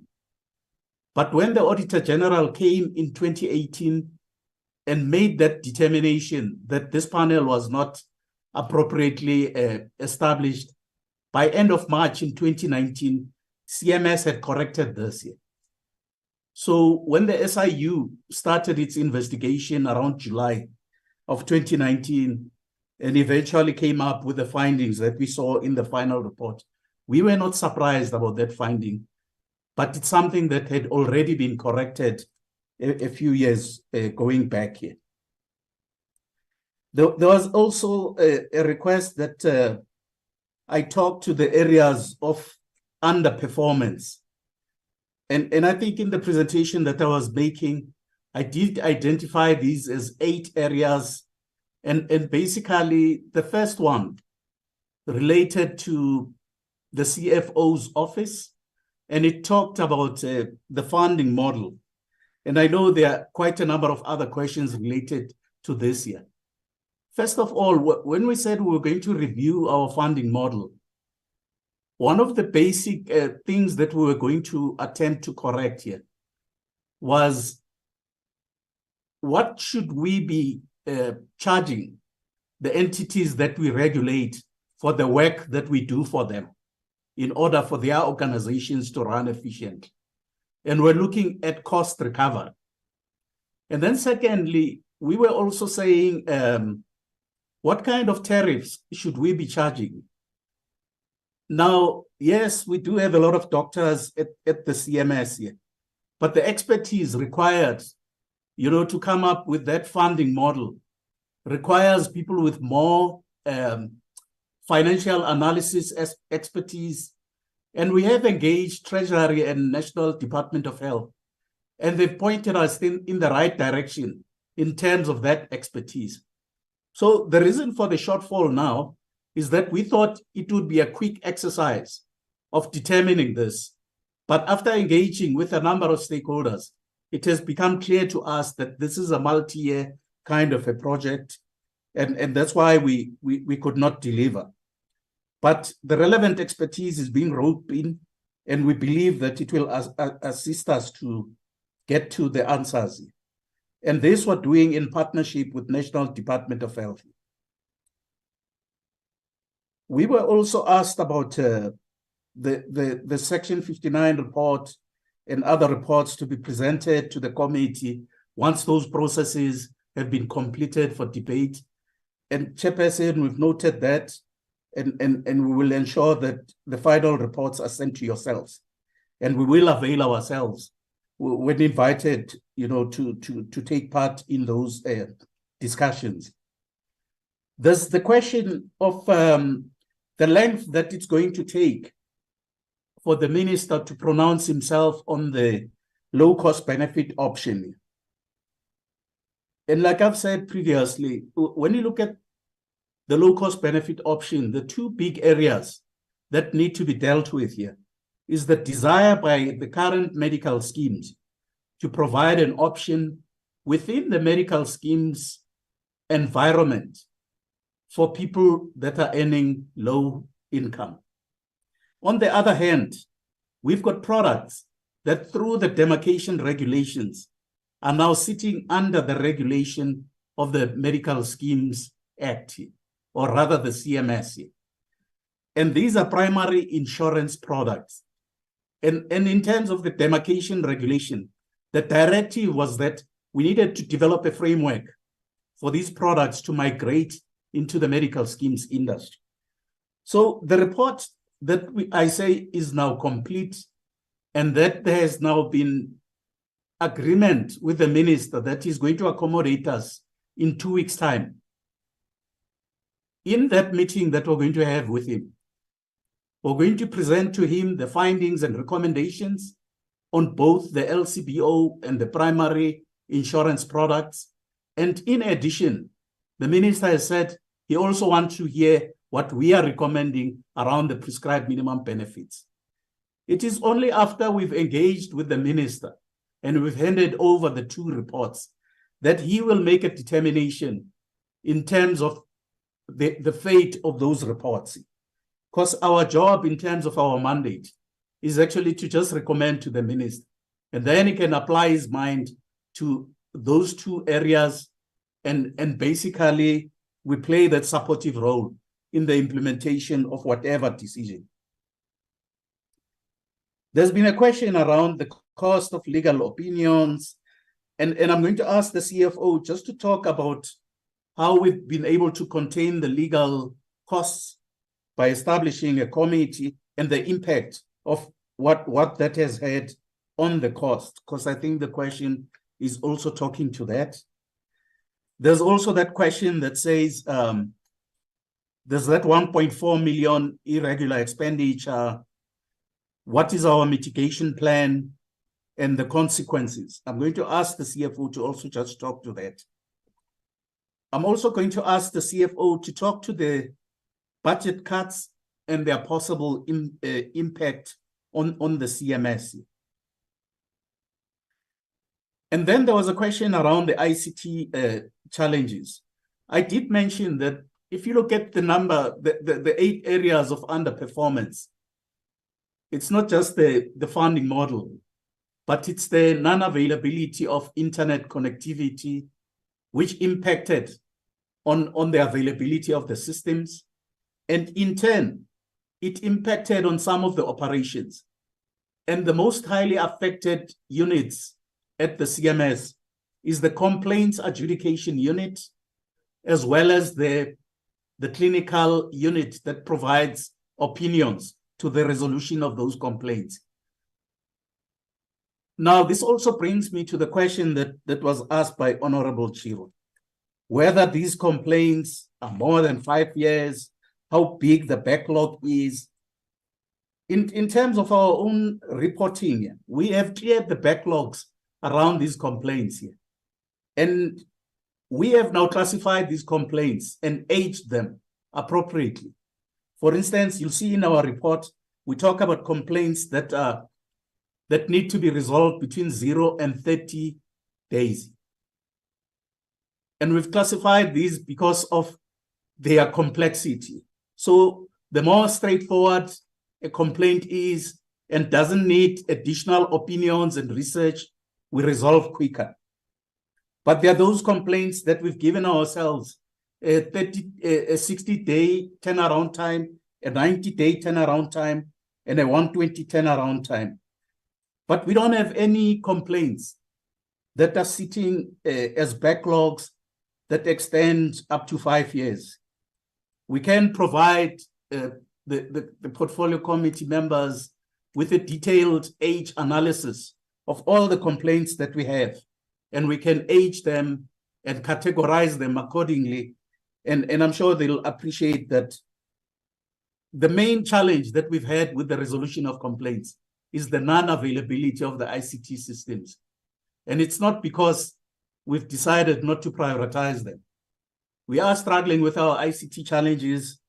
And yes, this question that has also been raised by several honorable members in terms of what are you going to do with your surplus? The surplus that we have generated, we're going to prioritize two big areas. Firstly, we're going to invest appropriately in fixing up our ICT systems, not just to correct them for now, but to make them ready for efficient and effective operation for now and going into the future. The second area where we're going to invest here is in human resources, in the appointment, in the training of people, in the reskilling of people, so that we're able to overcome these challenges that are being brought on by load shedding, ICT challenges, and those areas. So those are the two big areas here. And yes, we'll be looking at HR, the ICT, as well as other systems that we require at the CMS in order to have effective and efficient regulation. And then there was a question by Honorable Hickling, who made mention of savings. I mean, prescribed minimum benefits being paid out of savings illegally by schemes. And she was saying, what action have you taken? The action that we have taken is that we have actually investigated all the schemes in the industry, and we've picked up those that were guilty of these transgressions. And we've been able to issue directives to schemes to cease and desist with that practice. But there are several big schemes where we've had to sit with them, and we've had to agree that an external evaluator of the extent of that problem could be appointed. And a lot of those monies that were paid out of savings were actually reversed and sent back to their members. And we can provide a report around this year. Yes, some of the members, some of the issues that have been reported to us around PMB being paid out of savings are under investigation.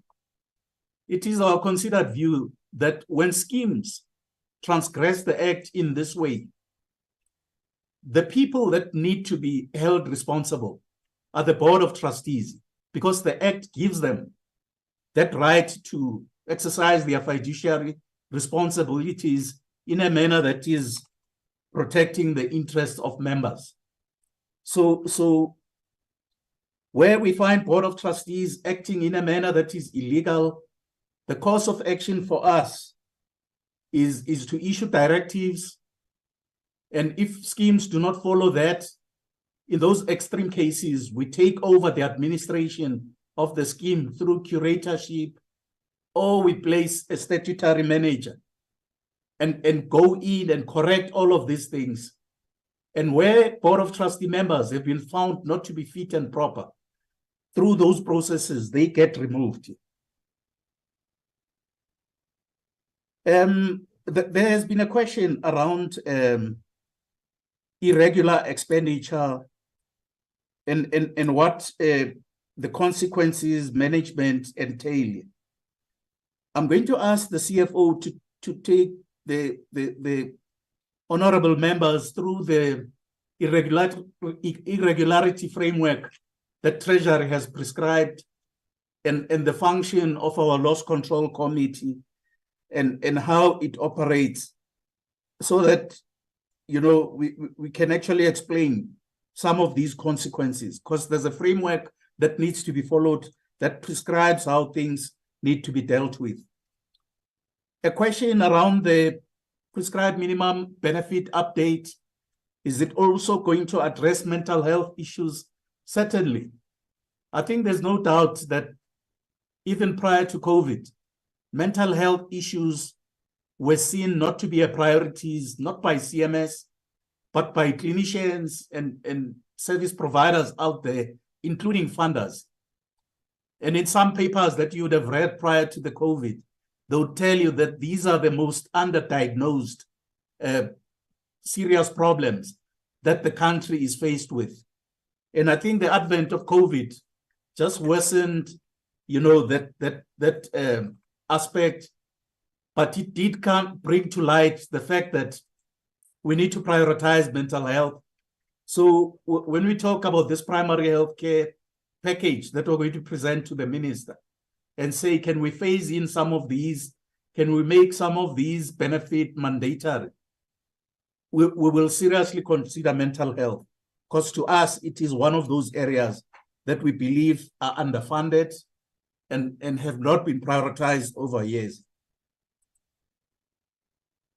And then there was a question around the delays in the filling of posts. Can I just indicate that in terms of our own presentation, we said we've done well with the turnaround of filling of posts. I think I mentioned that the target is often 120 days, and we've cut that down to, you know, 54%. I mean, 54 days. Yes, we do have posts that we would love to fill, but the resources have been a constraint. And yes, like I said, the surplus that we've been generating is going to be redirected to address those issues. And then there was a question by Honorable Tlengwa that related to our recommendation of annual contribution increases. I think in July, we did call the industry and we issued a circular. And this was aimed at guiding the contribution increases leading to, you know, the contribution increases that will be announced and finalized in January next year. So what CMS does on an annual basis is that we look at all the sources of inflationary reports, whether these are local, international, continental, and basically we look at the inflation and CPI patterns, and we look at what we think is affordable in our country. So what we have recommended is that, first of all, those schemes that are able to absorb these contribution increases can ensure that they absorb as much of that as they can from their own internal resources, especially with the buildup of reserves over time and during COVID. But we also appreciate that schemes don't have the same kind of financial strength and health, and that they've got different sizes. There are those schemes that cannot do without increasing the annual contributions. If they don't do that, their solvency and reserves are going to go down, and they may find themselves being under liquidation. So we're trying to balance that, the health and welfare of the scheme versus the benefits that the member, you know, needs to enjoy. So you'll see our recommendation is actually around what we perceived at the time to be the CPI. But we do understand that in the medical schemes industry, over and above the CPI, there are other additional costs that are brought in by utilization factors. And these are out of control of the broader economic indicators. Things like the burden of disease, the aging population, the increase in non-communicable diseases, the fact that it's more difficult and costly to export equipment from overseas because of the rand situation also add to that here. But we've said to schemes, even if you're considering this utilization, please don't exceed 3 over and above the CPIX. So we have looked at all of these implications, and we're beginning to see the schemes coming through with contribution increases that are mostly around the guidelines that we've provided. And we appreciate that. But this doesn't mean that we don't care for members and we don't appreciate that the economy is not doing well, employment is not what it should be, and that scheme membership is an affordability crisis for all of us. We know that some members have to ditch, their dependents in order to retain scheme membership. So we're conscious to all of that. So we have looked at all these factors.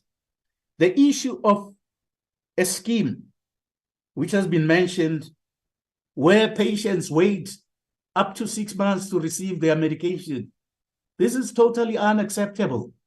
It has to be reported to the CMS, and the CMS will engage and correct this with schemes.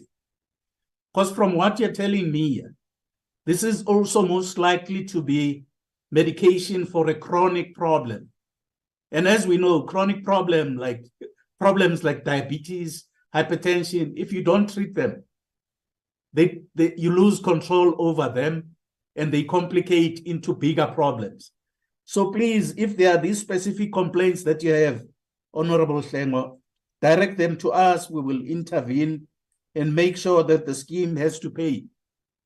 Because just from what you're saying, if these are medications that are delivered by courier, it also means that they are likely to be prescribed minimum benefit related medication, which means that no scheme can say, you've run out of funds, we're not going to pay. So would really be happy to entertain those requests and intervene as far as we can. Honorable Nothnagel has asked about media engagements. The one big improvement that we've done, Honorable Nothnagel, is that we've appointed a senior manager for communications and marketing. And I'm sure if you look at the presence of the CMS in social media, in the normal media, you'll see that we're appearing quite a lot more than we did previously. And we've gone beyond your community radio stations in terms of our presence out there. But I'm happy for Mr. Baloyi to talk to this, or Mr. Stephen Monamudi, who's part of this audience. A question has been asked around the effectiveness of supply chain and internal controls. I'm going to ask that the CFO please talks to that here. And then coming to the questions posed by Honorable Tlaba. And he says, what are the out-of-pocket benefit impacts of these low-cost benefit options, and how are these likely to impact on the national health insurance? Without going into the details of our findings and recommendations, out of respect that, the minister needs to actually look at them and, apply his mind and see if they agree with us or not. But I will try and describe this logic here. That if you are a medical scheme member, you'd be entitled to prescribed minimum benefit. And these are mandatory and guaranteed by law. And no scheme can say we don't want to pay this for whatever reason. Now you contrast this here to what is called the LCBO, or an option for the low income earners. The package that we've been given by the schemes themselves and the proponents of the LCPO. When you contrast that with the comprehensive option that has got a prescribed minimum benefit in the current schemes, they have a lot of exclusions. Part of these exclude, for instance, hospital referral. They exclude maternity services. And that's precisely what makes them affordable. But the problem is you create an affordable product by excluding key benefits. And it is our considered view here that for all those things that you are excluding in order to create an affordable low-cost benefit option, when those individuals want those benefits, they're going to have to pay out of pocket. We've got no doubt about that. So we think it will worsen the out-of-pocket expenditures, which are currently high for a country such as ours, because we're sitting at this moment with 32 billion of these per annum. And these are just claims that are given to schemes and they refuse to pay. The picture might even be worse here. But we will comment on how these impact on the NHI as soon as the minister has looked at the report and looked at our findings and recommendations. Because one is just trying to be careful not to release what sits in those findings and recommendations. Honorable Kawa has also asked, how are you going to mitigate against complaints here? How do you make sure that you go upstream and prevent these complaints? I think one of those initiatives that we've taken here, like going out and talking to consumers, doing an outreach program to our own membership, trying to empower members to understand the rules and how schemes can be used to their best advantage, is one of those attempts here. Because if members are more informed about the products and benefits that they are entitled to, they are likely to demand that schemes comply with that and will have lesser complaints. But obviously, we do publish guideline documents from time to time so that we clear the air between the service provider, the member, and the schemes in terms of what's allowed and what is not allowed. But we do have a program that is aimed at reducing the backlogs of complaints. Like I said, there are areas of complaints there, of improvement in the complaints management, and these are more in the efficient and effective systems that we have developed. The main reason that's making us to fail there, which we are correcting, it's the ICT challenges. If we solve our ICT challenges, we're going to see more effective and efficient management and processing of complaints. And the backlogs will be, reduced to absolute zero. But even with those challenges, we have not allowed these backlogs to age to a point where some of them are more than 5 years. And then I think I've answered to some extent the concern by Honorable Thembekwayo around the LCPO and why I've said the work around the funding model is complex when we've got highly qualified people at the CMS. And can I indicate that where people are found at CMS that can contribute to this funding model story, they have been deployed into that space. And we are confident that we are now in a position to deal with this comprehensively. Honorable Chirwa, I think I've talked about the backlogs, the ICT problems, the aging of the complaints, and I've talked to the LCPO and the primary insurance products. And yes, we can have that discussion around the jurisdiction, because often in a session like this, it's difficult to spill out, the details. And I think it would be important because the people that are currently given the mandate to regulate the primary insurance products is the CMS. And we're doing it under the demarcation regulations. So the mandate still sits with us, but in future things might change. There was a question by Honorable Harvard around lowering the cost of medical schemes. And I think the important thing is attacking fraud, waste, and abuse that is often practiced by both practitioners and members in collusion or on their own. And I think that will bring the cost down considerably if we tighten that area. But I think if members were empowered to understand the benefits that they have in their own options, they would use those schemes, options more effectively and efficiently. And yes, from our side, we have to persuade schemes not to increase the contributions to a point where these become unaffordable to members of schemes. So that's why on an annual basis, we go in and talk about how these contribution increases need to be contained. And then there was the issue of the factors that make the Medical Schemes Act not to be, effective in its implementation. I think Honorable Havas is right.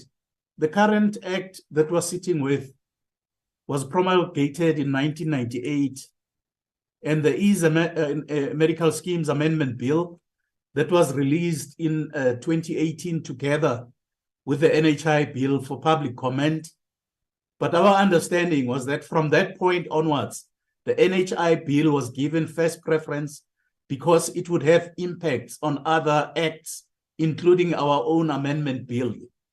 So as the Council for Medical Schemes, we've been following closely the developments around the NHI bill, and where there are changes that are supposed to be carried by the Medical Schemes Act, we have been alive to those changes.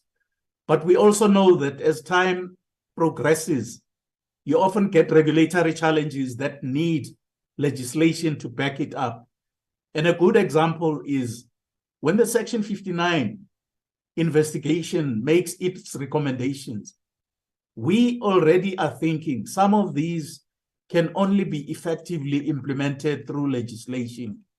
So as we speak, we've looked at the interim report and we've been asking ourselves, how can we implement these through legislation? And we're busy drafting the various pieces of legislation to cover that. But Honorable Jacobs, I think we note the areas that you've raised around the 8 million surplus. But I think you've also noted that we've said the surplus will be used to capacitate human resources, ICT, and our systems. And the CFO will talk about internal controls, consequence management, supply chain. And if I heard well, I think honorable members of the Portfolio Committee are saying CMS is now stuck in the same space with its audit outcome. It's always an unqualified, report. When are we ascending to a clean audit? Can I just indicate that over the past 2 years, this has been our target, to get a clean audit. And we believe with a reduction of the matters that are being raised by the Auditor General and our efficient, attendance to those matters that are raised and clearing them up will pave a way towards a clean audit. So from where I'm seated, I think we're not too far from a clean audit, but I wouldn't want to stand in a public platform and promise a clean audit next year, because these things are always unpredictable. What is the finding this year? May the Auditor General may look at other issues and they may still make a finding.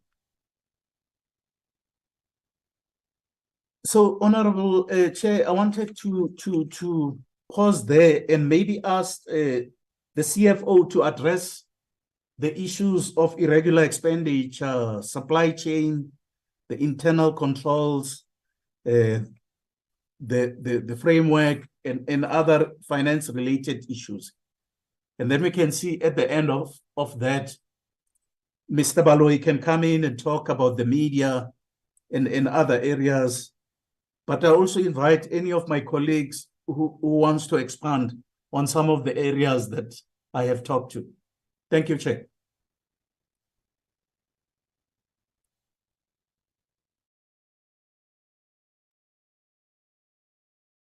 Thank you, Dr. Kabane. Just to respond on those few key matters, starting with irregular expenditure.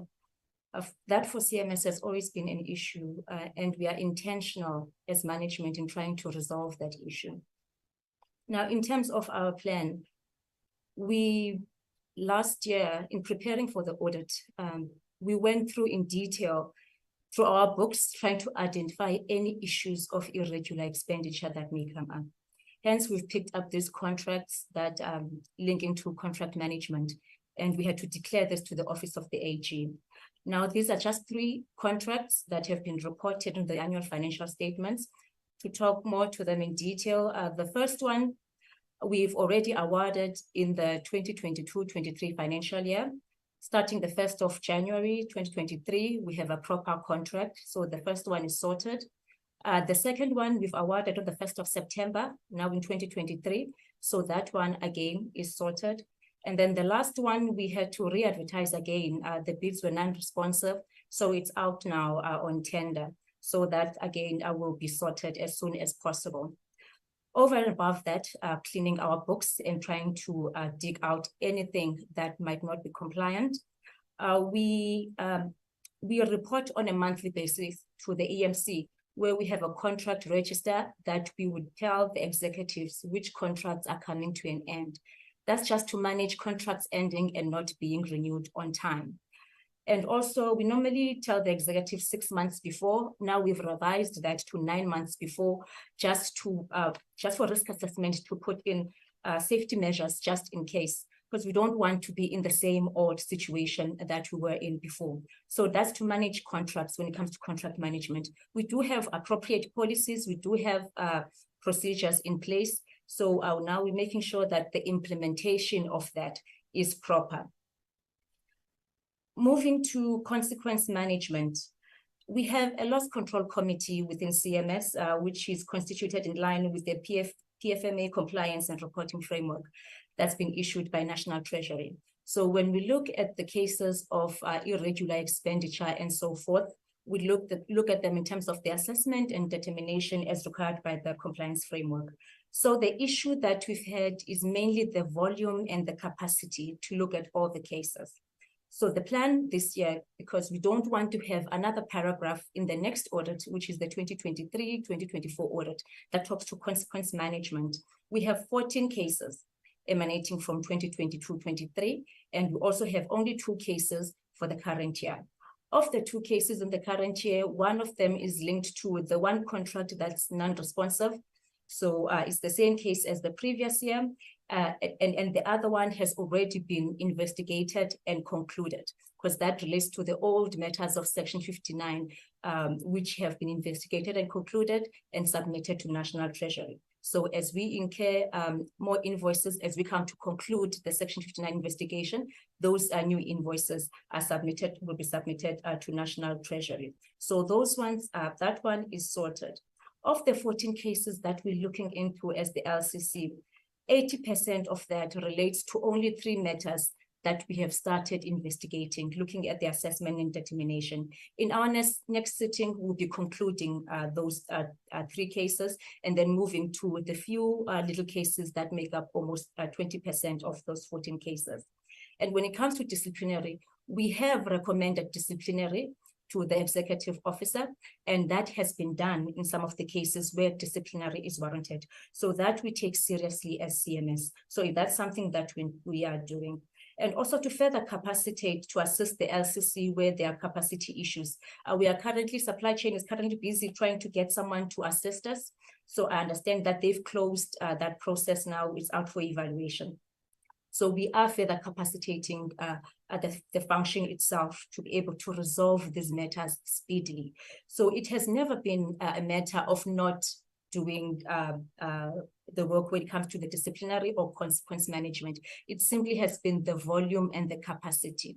So how the LCC is made up is chaired by the CFO. So it's an internal committee, and the members are other members of the executive and general staff that sit in that committee, bearing in mind that they have their day-to-day jobs, and also we need to sit and investigate these matters. Due to the volume, it becomes difficult for us to investigate everything. Hence now we're busy with trying to get additional assistance, but we have a detailed plan that we've tabled to the ARC, we've tabled to council, that we ensure that when we close this year, we've investigated every single case that was identified.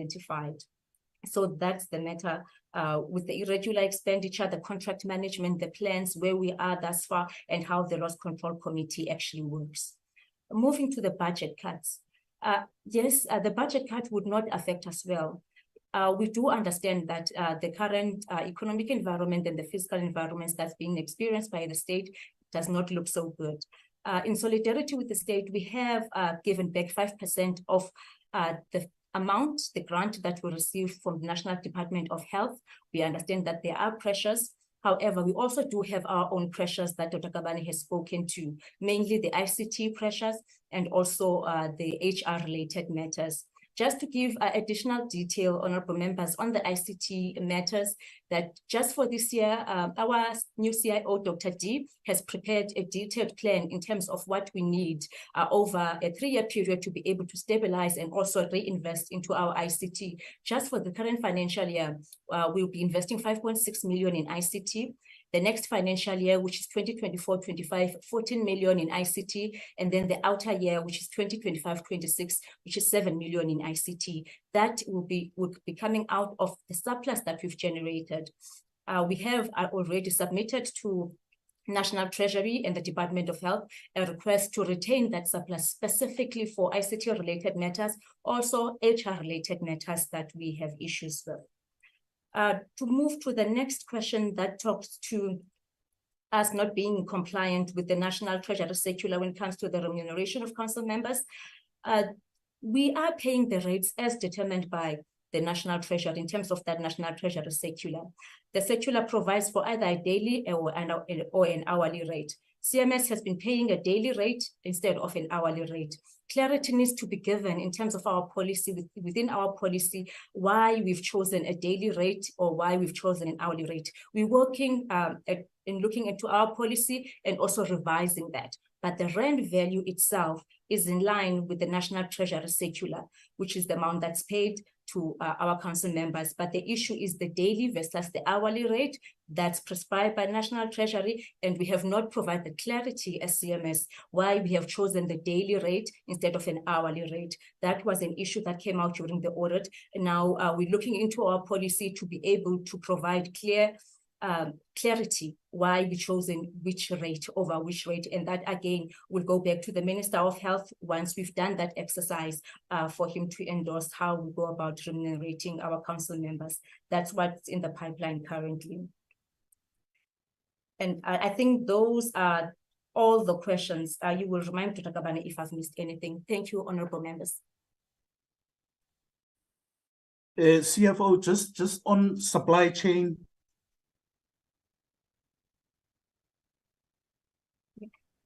In terms of supply chain capacity, we do have myself, the supply chain manager, the officer, we have an administrator, and we do have an intern.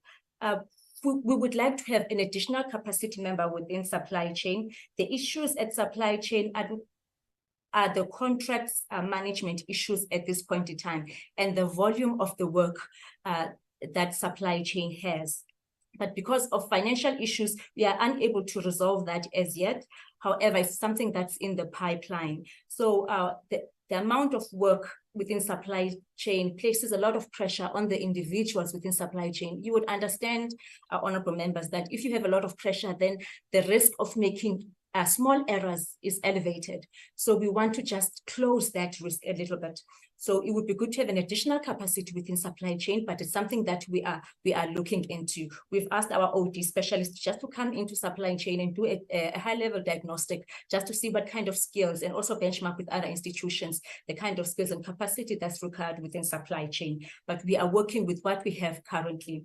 What I appreciate is the team that I have and their level of involvement and their level of what's the word? They enjoy their work. They are committed within CMS. They are ethical individuals. So I appreciate the kind of team that I have, bearing in mind the pressures that comes with their job within supply chain, but it's something that we are looking into and that we will resolve as soon as possible. Thank you, Dr. Kabane. Right, thank you, CFO. Mr. Balo, I don't know if you want to weigh in on the communication, media engagements. Yes, thanks, Dr. Kabane. I want first to deal with the question that was raised by Honorable Clark regarding the capacity in legal services. We have an internal legal services unit which is housed in the branch corporate services. This unit is headed by a senior manager, legal services, supported by 2 legal advisors. All these positions are fully, filled to the senior manager legal services, including the 2 legal advisors. We do have in our structure, 2 unfunded paralegal positions. The issue here at CMS is that we have a structure that is partly funded, and some of the posts we activate as we move along. So depending on the availability of funding as we move along to the new financial year, we should be in a position to prioritize those 2 paralegal, vacancies in a year. That will cost us in a range of 800,000. And if you look at building that over the MTEF, it will cost us something around 2.4 million. Then let me also add that part of the reason that the legal costs have declined is that the unit has prioritized the use of alternative dispute resolution mechanism, including mediation. We have also taken advantage, committee members, of the pre-trial conferences that are normally, given as an avenue, especially in the where we are having cases in high courts. But also, the registrar did mention the fact that we have established an internal litigation committee that advises the registrar on those litigation matters, more so around issues where, whether we determine whether is it feasible to pursue a particular case or not. So all those interventions have actually contributed to the reduction in the litigation or legal cost. Then there was a question from Honorable Nofne Najang. The registrar has partly answered that question, but what I wanted to say is that around the activity of managing media engagements, we did recently employ a spokesperson, and part of the priority when he arrived was to make sure that we put up a plan for a media relationship building so that CMS is accessible to the media. We have been able to train the executive and the senior management on media handling. That was intended to make it a point that the officials within CMS are able to be accessible to the media and are able to build a very good relationship. But also, I think that focus has been on us to make sure that we are able to improve on all facets of media engagement, be it in print media, broadcast media, and social media. To add that the campaign as well has been on advocacy and on awareness and education of members to make sure that schemes members are actually empowered. Recently, we've also been having media briefings where we invite the media to come and share with us key policy developments around the private health industry regulatory matters, and those media briefings have gone pretty well. Then there was a question, Honorable Chair, coming from Honorable Gela around the issues of disciplinary cases. I think the CFO did articulate to say we are dealing with corruption and fraud cases as recommended from the Laws Committee, and there is a process that has been put in place to make sure that those particular cases are attended to. But also at the level of council, there's been an ethics policy that has been approved by council to make sure that we address issues of ethics, corruption, and fraud, and that we intensify, I think, the understanding of the ethics policy to staff to make sure that there is full compliance.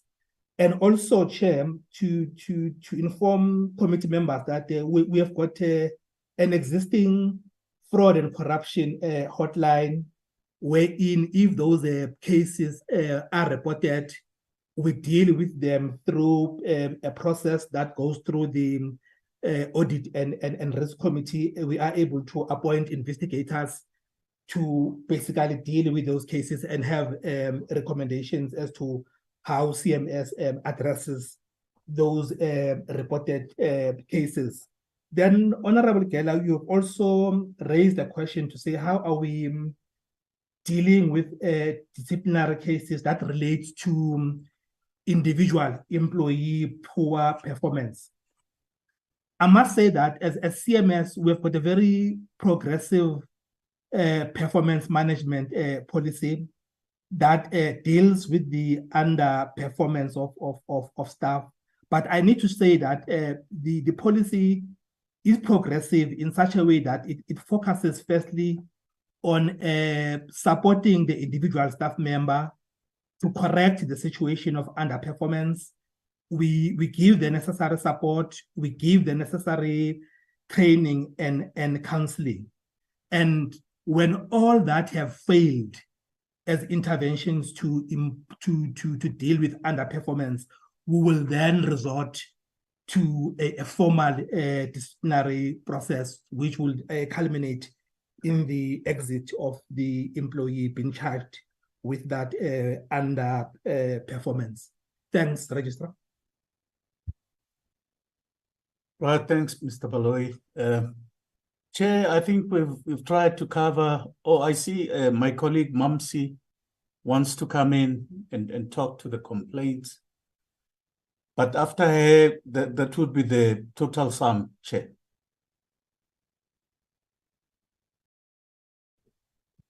Thank you very much, Dr. Kabani, and good afternoon to honorable members of the Portfolio Committee. I just want to provide a little bit of clarity with regard to some of the questions that were raised with regard to our processes in terms of complaints resolution as well as the backlog. And I think maybe let me start with the backlog.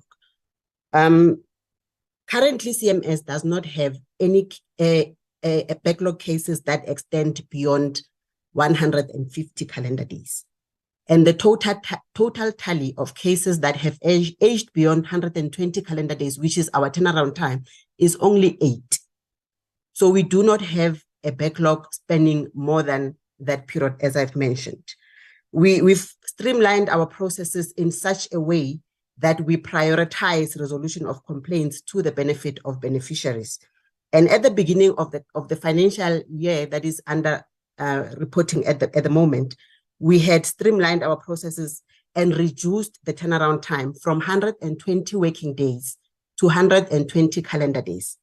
And this represented a significant reduction of 56 days to the benefit of beneficiaries. So that is how we are trying as we go to streamline our processes so that members' complaints get resolved quickly.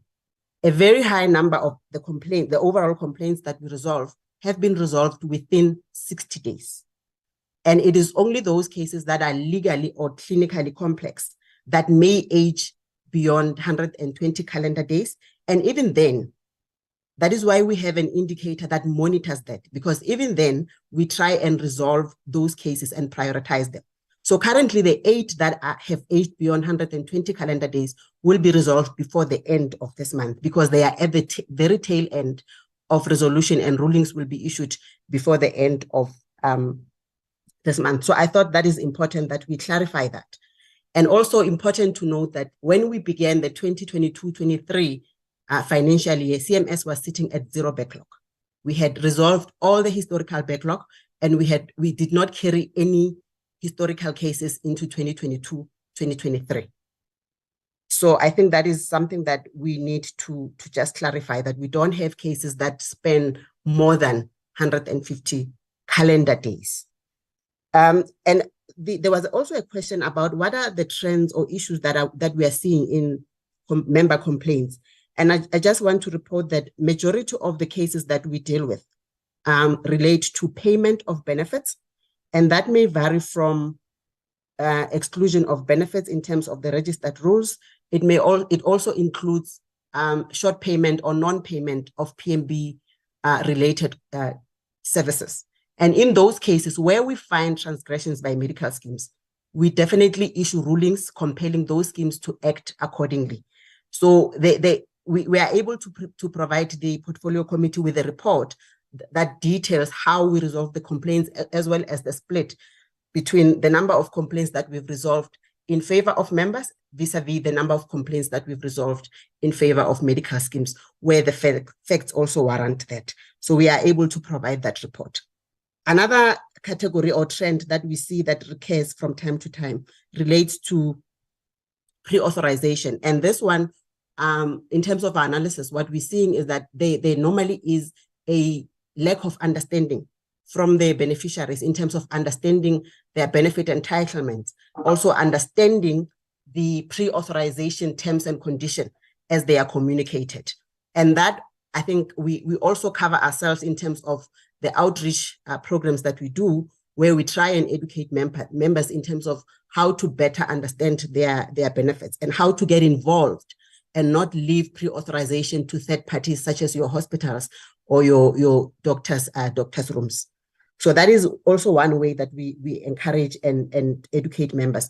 We also make sure that in the rulings that we issue, we educate members. So if we find that in a particular case, the member did not properly understand their benefit entitlement, we try as much as possible to be educative in our rulings so that we empower these members that they do not incur the same expenses in future matters. So I think that was also something that I felt that needed to be clarified. Thank you, honorable members.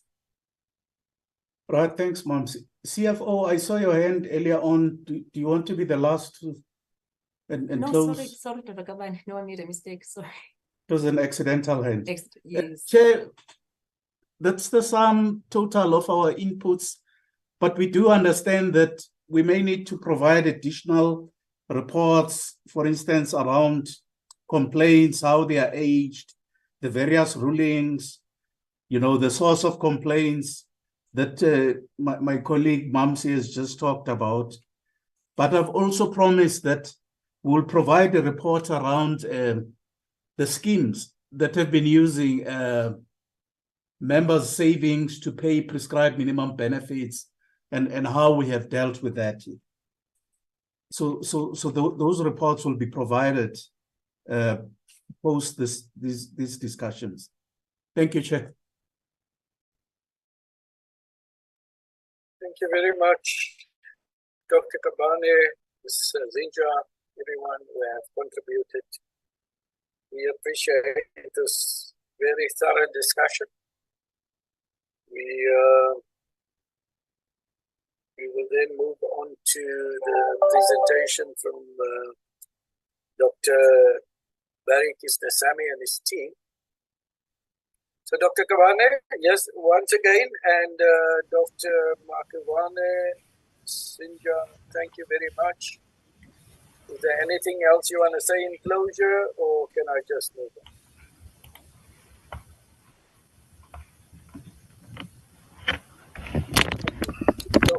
If I may, Chair, just briefly, thank you very much. I would like to appreciate the manner and spirit in which your oversight gets conducted. It gives us a sense of an appropriate interrogation for the purposes of achieving our mandate as an entity. So, and as well as appreciating the recommendations that you have given. Yes, as mentioned by the registrar, most of those questions that still require reports and all that will be attended to accordingly. And I would like to take this opportunity, Chairperson, to thank the Executive Authority and the department at large, as it has provided significant support enabling the CMS to achieve its outcomes. Thank you very much. I would like to thank my fellow council members as well for attendance and the work they do.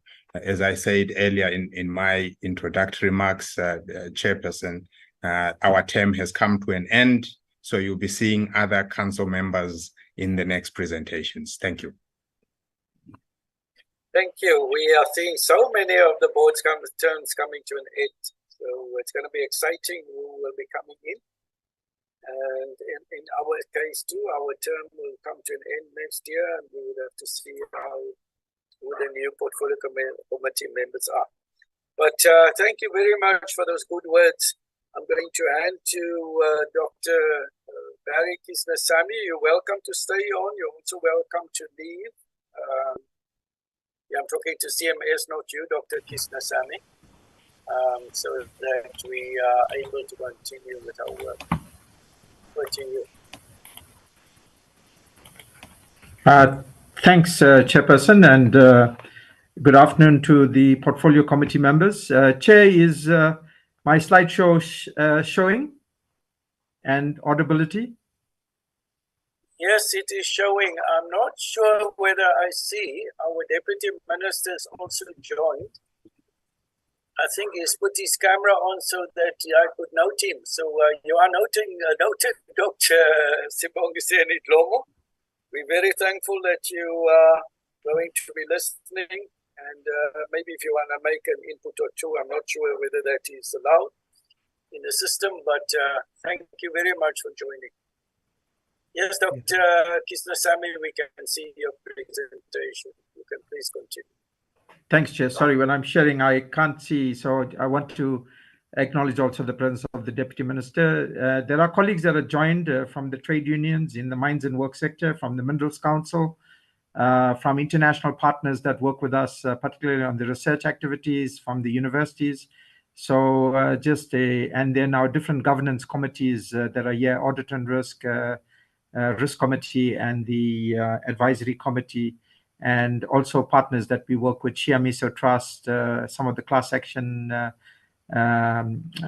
trusts that have been set up as a result of the gold mining industry and silicosis, as well as partners like Rand Mutual. So just, I may not be able to mention everybody, but just at the beginning, just to acknowledge, and there are quite a few of the provincial government colleagues that are here, particularly Eastern Cape, Northwest, etc., and Free State. Some of them might have joined, and Dr. Rabada will speak to it later on. So, Chair, it is indeed a good news story to tell, and do appreciate presenting to you all. Finally, we've reached targets of submitting our reports on time, and this is an audited report that's being submitted on time, so that's a major target for us knowing the problems we've come from. Given that there may be some members of the portfolio committee that have changed, just to say that this is what we do as one of the entities in the Department of Health. We provide compensation services for occupational cardiorespiratory diseases in workers in the mines and works. A works is a smelter or a refinery, etc. And we provide support in terms of the assessments of these workers, particularly in occupational lung diseases, silicosis, asbestosis, some of the lung cancers, coal workers, pneumoconiosis, etc. And this is what we have. With a comprehensive database, we track and trace, we provide the medical assessments, we certify the assessments, we pay compensation benefits for those that are eligible. We collect levies for the fund because this is the money that we use to pay out. And then one of the critical areas that unfortunately we didn't achieve, although you supported us tremendously as the portfolio committee, you were awaiting the reform of this Occupational Disease and Mines and Works Act, which is long by its sell-by date, but this will be passed on to the next administration in terms of taking that forward. We've done tremendous innovations in service delivery. We now have an electronic system, which I've presented before to the portfolio committee for claims management. I will show you the legacy that we come from. We have a comprehensive database where we have now started a digitization project supported by Rand Mutual. Dr. Rabada has been very involved in it. Links with the banks, patient registration system of the Department of Health, links with the class action lawsuits, and social protection funds. So this has been a major process in terms of developing a comprehensive database of ex-mine workers. We will be moving ahead as of January next year with a comprehensive database of current mine workers so that future commissioners and directors of the Medical Bureau will not have the problem of no records of our people that actually built the economy of South Africa. We worked very closely with provincial and neighboring country governments, and Deputy Minister of Health may speak later to it if allowed to. And has been tremendous political leadership by him, together with the deputy ministers in mineral resources and energy, and deputy ministers in employment and labor, together with premiers of the provinces, and also ministers of health and labor in neighboring countries. Partnerships have been very important, particularly the partnership with the Minerals Council. And if we've got time, we'll talk to it later on. Mr. Nix Lesufi is online, and really appreciate his executive leadership in the Minerals Council in helping us. And of course, we met 6 of the 9 targets were met or exceeded. In terms of the Auditor General, it's an unqualified opinion, second year, with no material findings. So we really have come a long way in terms of this process. In terms of the legal issues, the entity itself, the Mines and Works Fund, the 5.4 billion rand fund, was listed as a Section 3A public entity on the 28th of March. Note that the Medical Bureau and the Compensation Commissioner, CCOD and MBOD, are still directorates within the occupational health cluster within the National Department of Health. So this is a bit of a unique situation. And our reform was going to take the entire 3 units, the fund, which has the money, the MBOD and the CCOD, into a Section 3A entity. And that was the reform of the Act. But this was listed by National Treasury and, of course, has significant implications for us that we are working through. And in terms of this, we had reported to Parliament before about the syndicates that were operating. And the first of the syndicates, a Polokwane syndicate, has seen the light of day in terms of prosecution in the Palm Beach Commercial Crimes Court.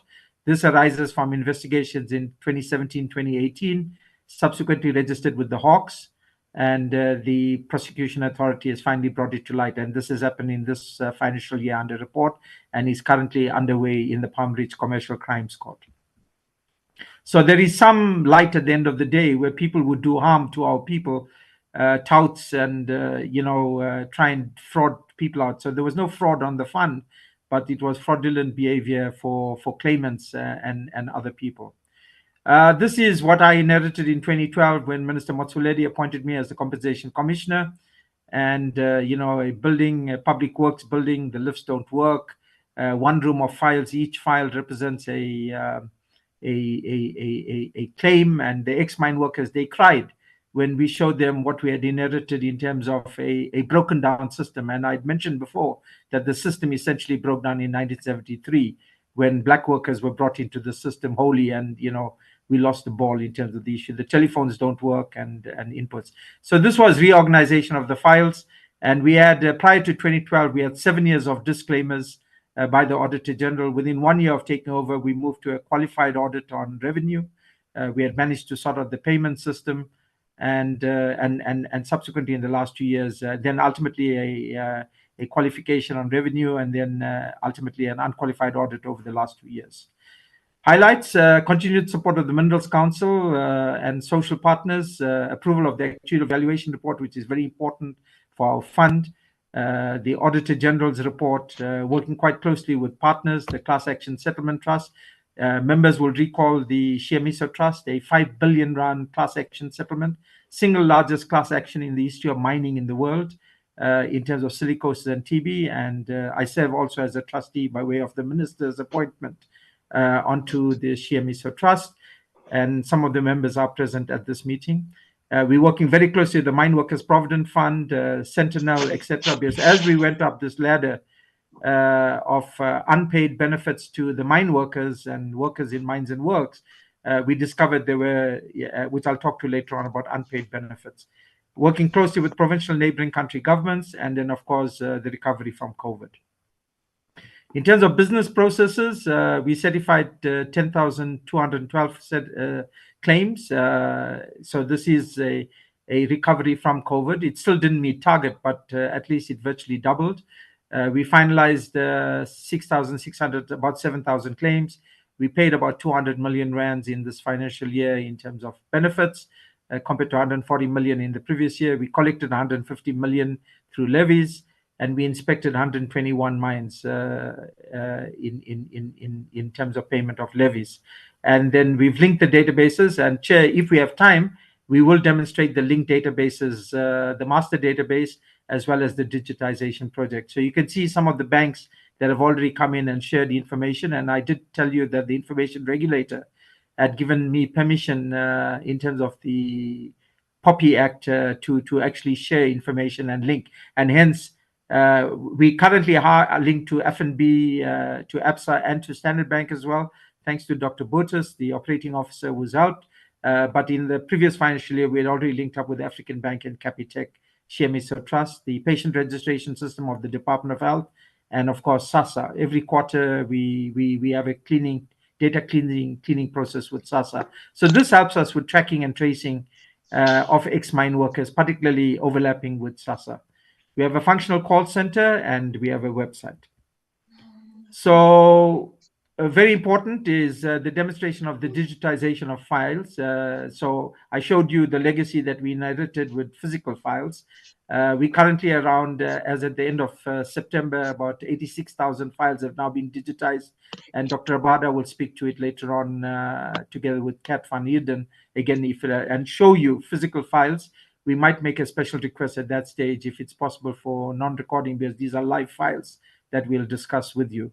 Tracking and tracing has been quite extensive, working particularly with neighboring country and provincial country governments, with the ex-mine workers associations, and we could speak more to it later on. Extensive outreach activities in some of the provinces, and Deputy Minister of Health, I said, work closely with the other deputy ministers and premiers and MECs in the provinces. And we also had an historic meeting in Mozambique early last year. So just by way of certifications, you can see that the highlight was the year 2020, but then COVID kicked in, we went down, and we're slowly recovering. Claims finalized, again, a peak in 2018, 2019, where with previously Deputy Minister Godfrey Oliphant, we did some extensive work at that stage, and then slowly have become the recovery as well. And in terms of revenue, this was a revenue correction from the actuarial valuation report. So that stabilized the revenue from the mining companies. And as mining has improved as well post-COVID, you can see the risk shifts have increased and inputs around that. So there's been some declines in platinum. Coal has remained fairly stable, and gold has picked up again. This is the revenue from mines paying levies, and this is around more than 80% of the mines have paid. The 20% is really numeric in terms of a 3-person quarry, which has to pay. So we've gone after the big mines, which actually are in the region of 90 to 95% of our revenue. But this is the target that we have achieved as well. So this is some of the selected activities. This is Deputy Minister leading our delegation with former President Chissano, and Deputy Minister might want to talk to his conversation with President Chissano. This was an outreach led by Deputy Minister Dlomo, together with the Premier of the KwaZulu-Natal earlier this year, January to March. And Dr. Rabada was key in terms of this outreach activity with social partners. We did 5 districts in northern KZN, and we could speak to it later on. And this is Deputy Minister together with Mr. Lesufi and Mr. Vilakazi, the District Health Manager, and treating our people with dignity.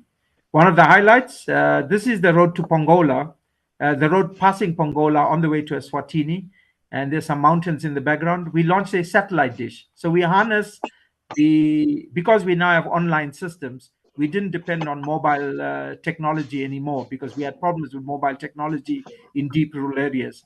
So we launched a satellite dish that can actually now look at online support as claimants come in to check on the inputs. So again, major innovations in service delivery. Just to conclude on this part of the social protection benefits, I have addressed the portfolio committee earlier on about the 10 billion rand plus minus that's due to ex-mine workers. My fund alone is 1 billion. The class action settlement funds around 3.5 billion. The pension provident funds around 3 billion. And people may not know, the members of the portfolio committee, that there is a system called the deferred pay system where TEBA would hold back half the salary of the mine workers and pay that back when you go back to Lebode or Amzimkulu or Mafeteng, etc. But the interest on the deferred pay scheme paid for the airport terminal at Amtata Airport, the former KD Matanzima Airport in 1976. So the mine workers themselves paid for that terminal building. And I'm not too sure if members whether the National Health Laboratory Service has actually presented to the portfolio committee. But TEBA also paid out of the mine workers' funds. The deferred pay scheme paid for the NHLS building opposite in Braamfontein. This was built in 1912. It's a Herbert Baker building and a historic building. And the interest for that was paid for by the TEBA fund that was holding back the mine workers' monies. And they also continue to pay for medical research. So it's a very sad indictment. And one of the issues that we're raising with the Minerals Council and hopefully with the Eastern Cape government and NHLS, that a plaque needs to be put up celebrating the unfortunate past, which is paid for by the blood, sweat, and tears of the mine workers of Pondoland. I mean, this is the reality of just the interest alone paid for the deferred pay. So this is unpaid monies that we are going after. Of course, this is now held by African Bank, and we've had discussions with African Bank over the last month. Just by way of unpaid claims amounting to 1 billion, it's around 80,000 in the MBOD, CCOD. But the bulk of these claims are before 2005. Many of these mine workers are probably dead by now. But we're working very closely with the Ex-Mine Workers Association about reaching this. We might have to make a decision at some stage as to what to do about these funds in the event of us not being able to track and trace beneficiaries or the ex-mine workers themselves. So this is a decision that we'll have to arrive at, because you can see that since we took over in the 2012 period, we've cut back the backlog in unpaid funds and unpaid claims. Challenges, of course, I've raised this before, public works, building and equipment. We've had our electricity cut off because of non-payment problems. We've had internet difficulties. These are all transversal support activities.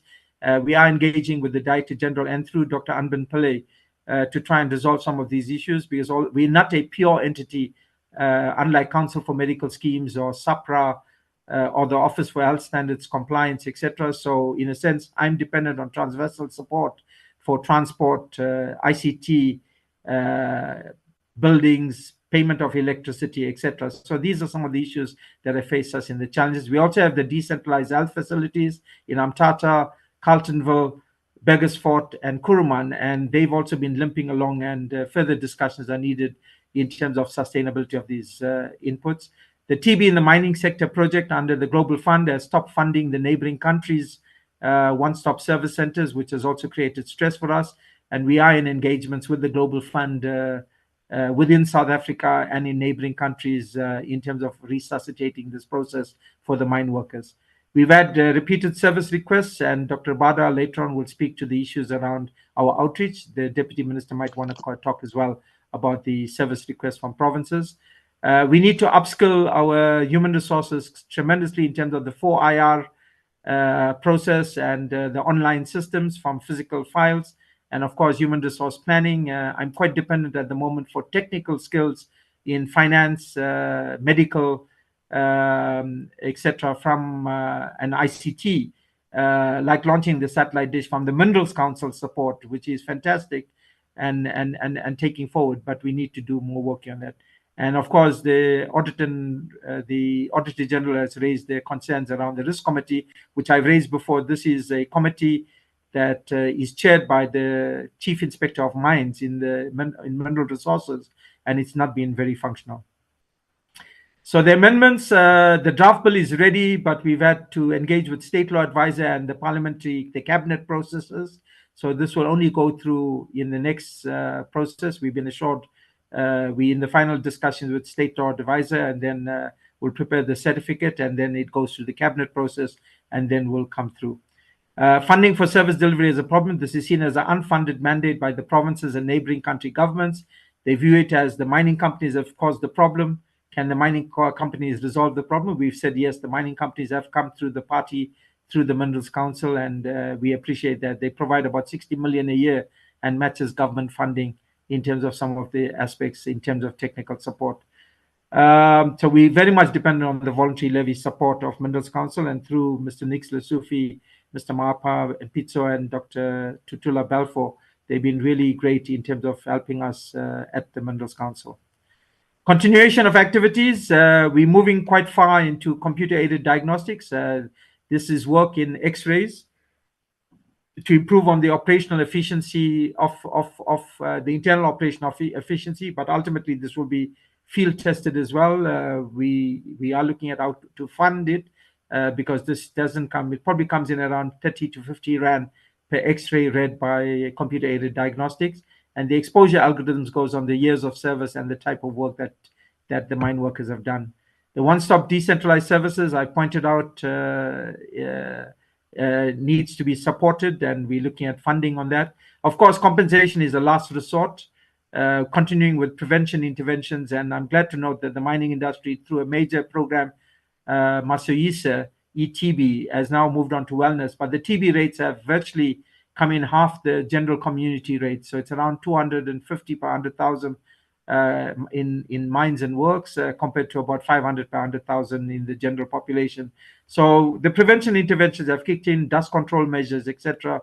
And we continue to work at that. And Dr. Machali and Dr. Abada sit in the multiple Minerals Council committees and have addressed various work together at the World TB Day this year, where we launched South Africa's national strategic plan as well. A special program was on TB in the mine workers. And then, of course, the legal reform that we'll continue with. I'm going to hand over through you, Chair, to Mishak Masongani to take on the aspect of voted funds. This is funds from the Department of Health through the appropriations process that funds my salary and other colleagues within the department. This excludes the Minerals Council. Through you, Chair, can I hand over to Mishak Masongani, Chair? Yes, you're welcome. Thank you. Mishak? Good afternoon. Thank you, Dr. Berry. Good afternoon, Chairperson, honorable members, Deputy Minister, guests, and colleagues.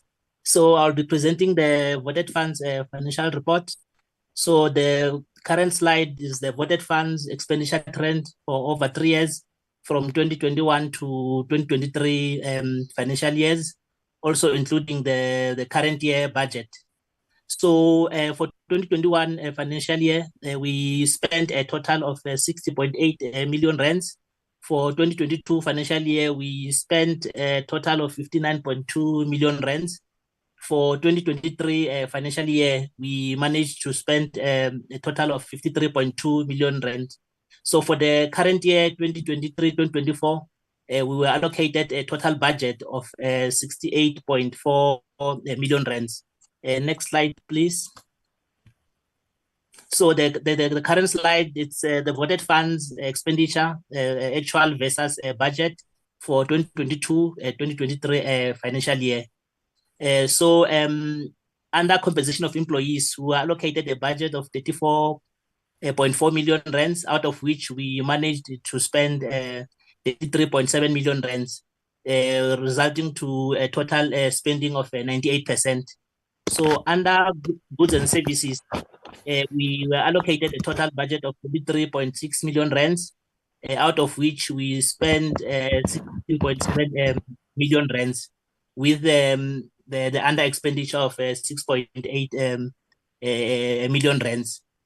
So the main attribute to that under expenditure was the pending finalization of service level agreements with the medical service providers. And also to note that the medical service expenditure is a major expenditure item in our day-to-day operations. So once that is finalized, that will improve our goods and services spending going forward. So under transfers, the transfers are meant for the payment of the monthly pensions. So we were allocated 1.4 million rands, and we received all of it from the Department of Health, 1.4 and 1.5 million rands, which is 100%. So under capital expenditure, which is for the procurement of machinery and equipment, we were allocated a total budget of 3.6 million rands, out of which we spent 1.2 million rands with an under expenditure of 2.3 million rands. So the main attribute there for the under expenditure there was also the pending finalization of procurement processes, which overlapped from the previous financial year to the current financial year.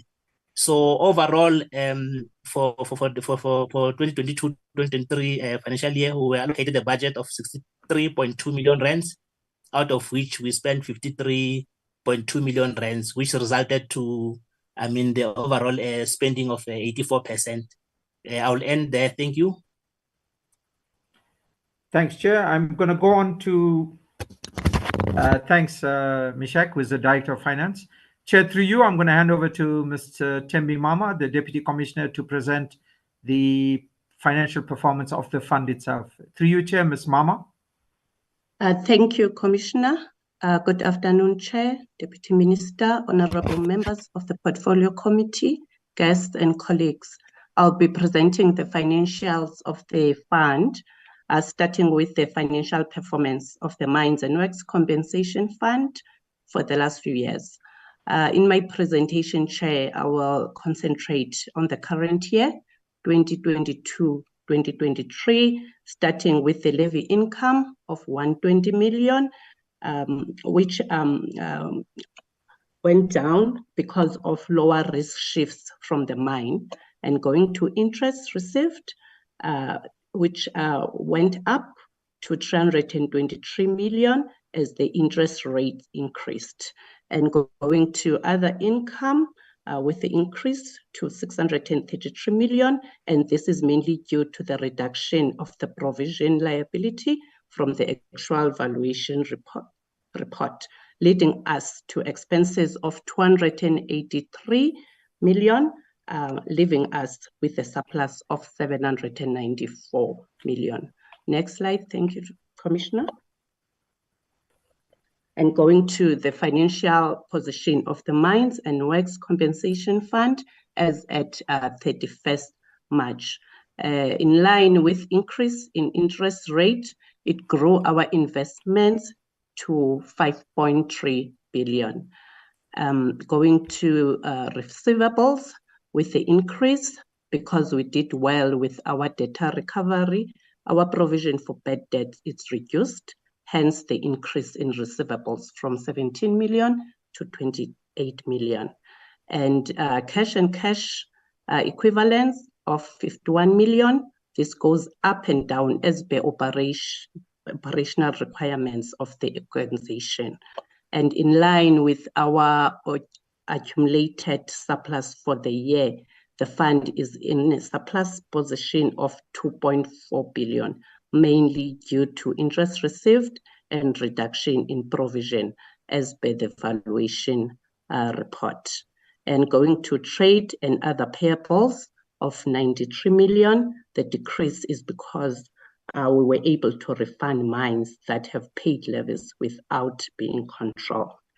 And Chair, going to, as I mentioned in the previous slide, provisions, a short term with a 788 million and long term with 2.1 million. The movement is in line with actual valuation report. Thank you, Chair. Thank you, Commissioner. Next slide. The financial performance for the MTF period. And this is the budget for the fund for the MTF period until year 2027. Few things I would like to highlight to the members. One, the levies. We are budgeting for a gradual increase in levies for the current year from 120 million to 140 million in 2027 based on the current actual valuation report. And interest received, it's based on a higher interest rate. Ms. Mama, can I just stop you there after the request from SABC? Dr. Krishna Sami, it's they're asking that all presenters introduce themselves before they speak. Could we do that? Thank you. Oh, our apology. Ms. Mama is the Deputy Commissioner. So apologies. And Mishak Masungani, the previous was the Director of Finance. Our apologies, Chairperson. All right, no problem. Thank you very much. Thank you, Commissioner. So let me go to the interest received. It's based on higher interest rate for the next 2 years, whereafter the interest rate will stabilize. Hence, you see a slight decrease in 2026, 2027, and leading us to other income. In the current year, our provision liability decreased, which is why we have 633 million as other income. As for the MTF period, we are budgeting for a slight increase on the provision year on year, which is included in our expense line. And from 2023, 2024, this represents the pension increase from NDOH in terms of previous act. The decrease is due to natural attrition. Overall, Chair, we are not budgeting for any deficit over the MTF period, which is the good thing. And going to the financial position for the MTF, the items I want to highlight, Chair, to the members is our investment. We are budgeting for the investment to grow from 5.3 billion to 7 billion in 2026-2027 year. And also our provisions, as I have mentioned before, we are budgeting for the provision to increase from the current year 2.9 billion to 3.8 billion in the outer year. But I think critically our surplus position of the fund will increase from the current year 2.4 billion to 3.1 billion in the outer year. Thank you, Chair. Thank you, Commissioner. Chair, I'm just going to go, it's Barry Krishnasamy, the Compensation Commissioner. I'm just going to go to the performance indicators as per the annual performance plan. So the first issue was the submission of amendments to ODIMWA, and this was done and achieved. The second was the master database, done and achieved, and we will demonstrate the master database, Chair, in terms of later in the presentation. This was where the three targets that we didn't meet. This was certifications. Target was 13,200, so not met in terms of 22% decline, 24% decline in benefit payments made, and claims finalized. This was partly related to the IT system problems, the electricity problems, and lack of service delivery in terms of the benefit medical examinations. So there were multiple factors that coalesced in terms of the linked process, because these are linked processes where you do medical assessments, the benefit medical examinations in the field in terms of the ex-mine workers, the clinical evaluation, then they are certified, then they are the benefit payments are made if eligible, and then lastly we finalize claims. So and unfortunately difficulties that we had in terms of some of the problems, IT related, electricity related, service delivery related, and then the changeover to the online system had some effects on this process. 93% of the claims were finalized within 90 days of receipt. This is very important for claimants because the bank accounts are held open for 3 months. So we set this target to just try and finalize all claims. You can see the target is 70%, but we achieved 93%. 82% of mines and works paying levies compared to 80% in terms of the target. And very important, the submission of the annual financial statements. This is the previous year, of course, that was submitted in this year. And this was an issue previously where we used to seek approval from the Speaker of the National Assembly to condone non-submission. And the fact that we did make it on time, Chair, was a major achievement. And of course, audited. And then inspection of mines, target was 77, 121. We were worried. We've only got 3 finance inspectors, but they really have rolled out their arms, and working quite closely with the Minerals Council, we managed to move this forward quite a bit. Human resources, fairly stable. We've had some retirements, mainly there are vacant posts as well. This is the CCOD.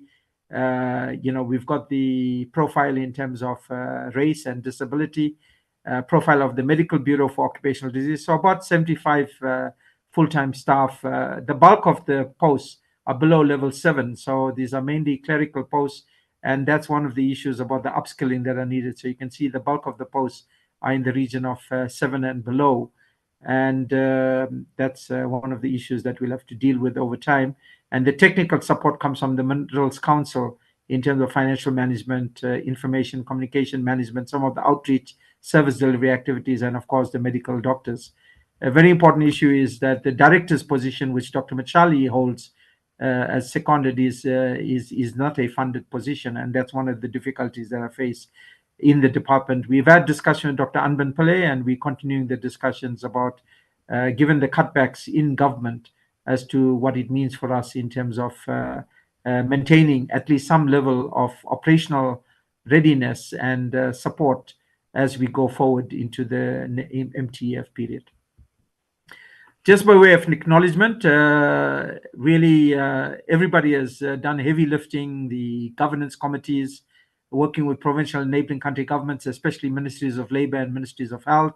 Dr. Anban Pillay's office has been tremendously supportive, internal audit, legal services, because we rely on transversal support in terms of it. Sometimes it takes a bit long, but it does manage to come through. Minerals Council South Africa, in terms of the work that they do in funding us and providing technical support and reaching out to the chief executives of the mining industry, as well as involving us in many of the committees for the prevention interventions. The trade unions that are present will sit on the advisory committee, AMCU, NUM, NUMSA, Solidarity, and UASA. Major work with the ex-mine worker associations, very active in the region and in some of the provinces, non-governmental organizations and social and research partners, particularly the academic units, especially the work that we're doing now on computer-aided diagnostics, exposure algorithms, etc. We're starting a new program on noise-induced hearing loss and reviewing audiograms, although it's not formally part of our input, but there's a link with TB, ototoxicity, and some of the TB drugs. And colleagues from WITS are leading that agenda in terms of the prof and head of department. So really, University of British Columbia, Prof. Annalie Yassi and her team, colleagues in India were also online working with work on silicosis in India, Rajasthan, and some of the occupational health providers there. Likewise, the inspectorate in Australia, etc. Rand Mutual has come to the party in a big way. They are taking over the compensation claims management system and have also set aside funding for the digitization project and, of course, the different class action trusts. Chair, special acknowledgement to Dr. Rabada and Ms. Mama. Ayabonga Kaka, Ms. Mama's daughter, is currently in the series with the Proteas women's team with New Zealand, and we wish them well in terms of the series of South Africa against New Zealand. And of course, Dr. Rabada gave up time to watch his son. Actually has captured 3 wickets already. Kagiso Rabada is playing in the World Cup in India, and we wish the Proteas well. So I'm grateful that we've got 2 world-class cricketers. Their parents are in the team, the Deputy Commissioner and Dr. Rabada, the Clinical Director. Chair, thanks to your committee for providing support and guidance, and a very special mention to our political leadership, the Minister of Health, Dr. Pashla, and the Deputy Minister of Health, and their support colleagues as well in their offices who've been very keen. Chair, that concludes our presentation, and I'll stop sharing and hand over back to you, Chair, in terms of the inputs. There's one request that we are making. I'm just trying to get out of this and get back. Chair, one request, could we demonstrate the master database and the digital platform? The only issue is it possible to stop recording, because these are live inputs, or if it's impossible, then I think you've got to guide us in terms of the process, because it's a very important issue, the digitization project and the master database, which we want to make available to parliamentarians, as I mentioned before. The digitization project actually pulls the records automatically. So it's a special request to Parliament, but if it cannot be done, then I think we should not go further in terms of sharing that information electronically in terms of the process. We could do that at a later stage with this closed session of parliamentarians. Chair, back to you. Thank you, Dr. Kishnasamy, and thank you to all of those who presented today. I'm trying to understand what the challenge is that you're having with it being live, but also remembering that we are actually doing a SABC broadcast. So if there are any confidential things which should really not be broadcast at all, and if you do have a bit of a concern, then maybe we should not go to that live illustration. Yeah, Chair, I think we will not do the live demonstration, and that we could do at a special session of a closed input if the portfolio committee members. But it is a major move forward, where those physical files that I showed you are now digitized. We can pull the x-rays online, the certification committee works at it, and we work directly with the banks, etc. So it's an end-to-end solution that's been amazing. But we because it's personal information and health information, it's a wider audience that's online, and it's going on a public broadcast system. So we will not go further with that demo. Thanks, Chair, for the advice. Over. Right, thank you very much. I think what we would do as the portfolio committee is have you, and we've said this before, but we'd have to get to the point where you actually come and present that to the portfolio committee. You had also made a request earlier that you wanted the Deputy Minister to say something about the programs. Dr. Kishnasamy, did I hear you correctly? Yes, we'd appreciate his political leadership has been tremendous, and having been a former chairperson of this committee, being a former chairperson of this committee, he has institutional memory together with Mr. Joe Cutler, who I must acknowledge as well. In fact, Mr. Joe Cutler was the person that, when he was still in the minister's office, and he's been tremendously working with us in terms of this. So the deputy minister definitely has institutional memory, and yourself as well, chairperson, who has taken over. So if the deputy minister could say something, and definitely we want to acknowledge also Mr. Cutler as one of those who has supported us through the parliamentary process under very difficult conditions. Thanks, Chair. And I don't know if Deputy Minister is still on. Thank you. I did welcome the Deputy Minister earlier. So, Deputy Minister, you're welcome if you want to say a few words before I take the questions from the members.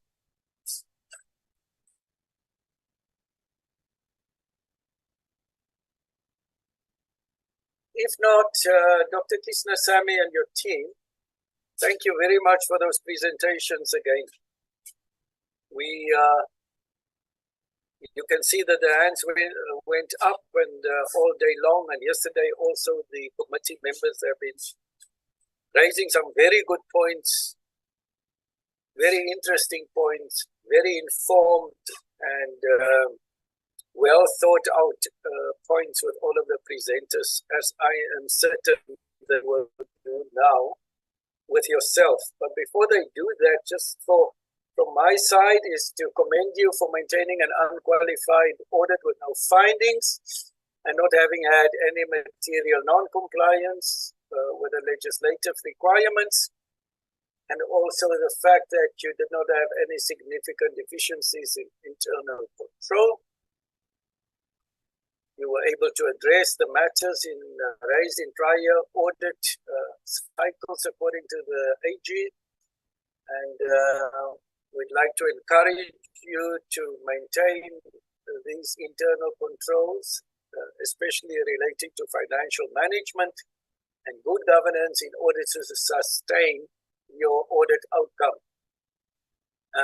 We've heard throughout the AG say that some entities or departments had to provide a report on their performance against predetermined objectives, and which is normal, but in your case it was not required because you are not a listed public entity in terms of the PFMA, which we fully understand. We know that there are plans afoot to correct some of these and make you a standalone entity at some stage. And so your strides which you had made in the financial year, including the payout of 6,693 claims amounting to 193 million rand, is commended. And also your outreach activities which you had conducted in the 5 districts in KZN, as well as your implementation of the national database. We are certain that this database will be used to or utilized to improve preparations for the national health insurance. And so with those few words, it's really to congratulate you on the work done for when we started back in 2019 and where you've brought this organization to. I'm going to take the hands of the honorable members, and then I would lastly also pose 1 or 2 questions to you and make 1 or 2 recommendations. So Honorable Gela, Clark, Morowane, Tembakwayo, Eklund,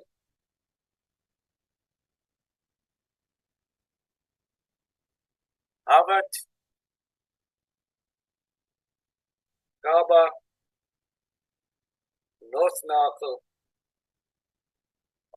I'm going to repeat members. Gela, Clark, Morane, Tembakwayo, Eklund, Harvard, Kaba, North Narkle, in that order.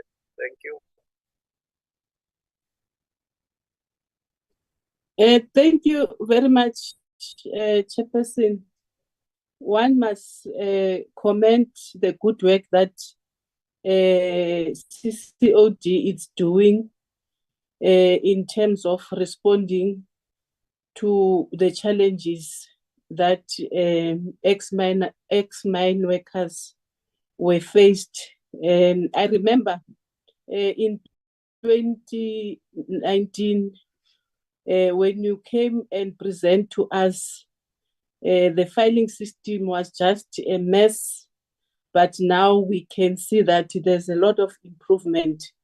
We really appreciate the good work, Dr. Perry, with your team.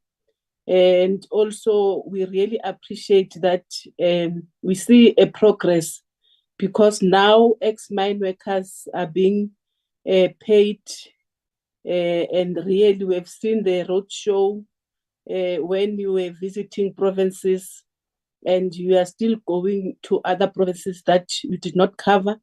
This is a good story that South African citizens are happy about it.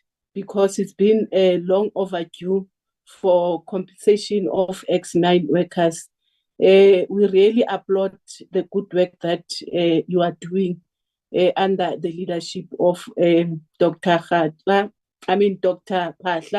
and also Dr. Sibongiseni. And my question, Chairperson, it's only one question, because really I'm happy with the report, and we really fully support what you are doing on the ground. For the 2022-2023 financial year, 20,915 of the 22,237, which is 94% complaints that were launched by provinces. From which provinces did this complaint come from, and what was the nature of the complaints? Thank you very much, Chair. Thank you very much, Dr. Berry. Keep it up with the good work that you are doing. Thank you, Chairperson. I'm not going to put my camera on because my internet has gone on the blink and I'm now having to use my phone for connection, so my bandwidth is low. Firstly, in terms of the e-filing system and digitalization of your filing system, Dr. Barry, I'm very happy to see that that project is coming along, because last year when we had the presentation, it was really a sad state of affairs. And I'd be very interested for you to come to our committee and give us a presentation around how you've improved in terms of this project and when this project would be finalized. Then just in terms of the low expenditure on your capital, you said that this is due to the capital projects that roll over into the next financial year. Would we see a far better picture in terms of your capital expenditure by the next presentation? And then I also note that goods and services was sitting on, I think, on 75%. And that is also a concern, because that means your suppliers being paid on time in terms of the PFMA within a 30-day period? Because, you know, if suppliers are not paid, it affects small business, and we're always concerned around that. And just lastly, in terms of the Siamiso Trust payment project that you have, what are your funding needs for this project, and why was there a general decline in finalizing these claims? And then just a comment, not a question, it's actually a very sad state of affairs that 10 billion rand was used of miners' income to build the NHLS building and the the Mthatha Airport. And if you go to the Mthatha Airport as well as the NHLS building, you will see what terrible decline those buildings are in. So that's just this very sad state of affairs, and I thought it was worth mentioning. Thank you.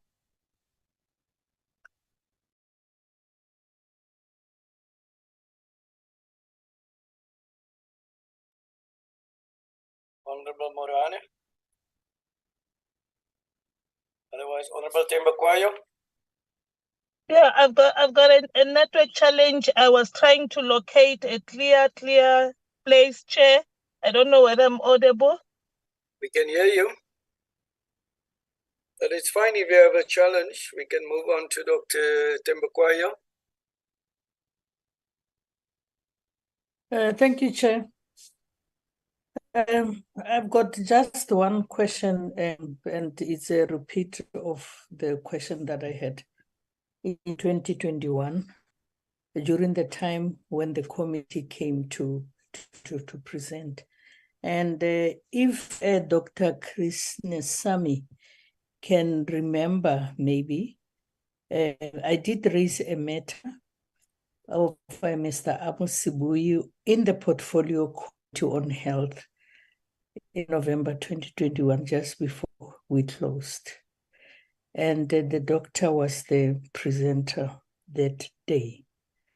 We had correspondence, yes, that was very good between the department, including the compensation commission in the Department of Employment and Labor. But to date, there has been no resolution to this claim, and I am seeking re-intervention in this matter. And to ask whether, is there a link? Is there a link between your department and the Department of Labor that can make the payout of compensation in such cases to be an easy one? Because somehow it has stopped. It has stopped in the province where he belongs, the Department of Employment of Labor in Mpumalanga province. That is where he is.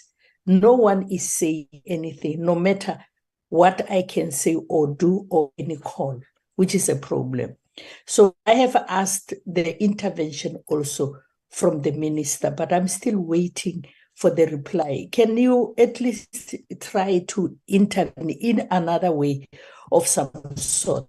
Because this patient is knowing, he is every day waiting for at least a little bit of compensation that he has to receive. I'm humbly asking for your re-intervention. Thank you.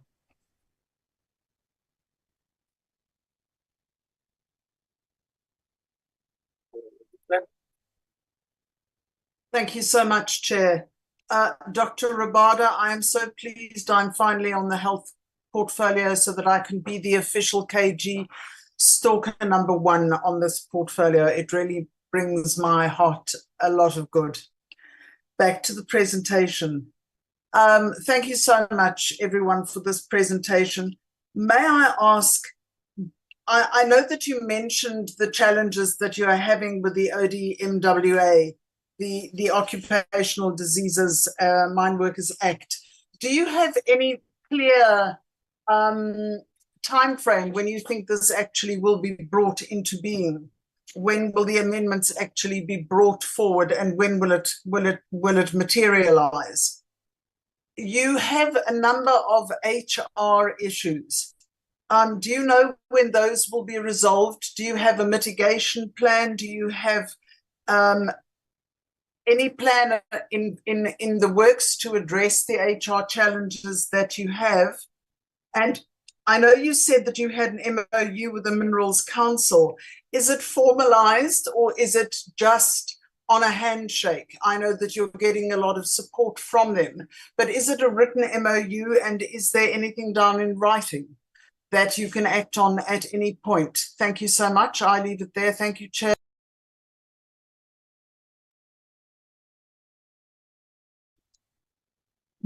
Thank you, Honorable Chair. Also welcome the full presentation from CCOD.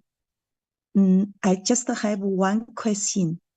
In light of the identified challenges, how will CCOD improve the goods and the services expenditure rate, which is now at 71.6% from the allocated budget of 3,967 billion? I thank you, Chair.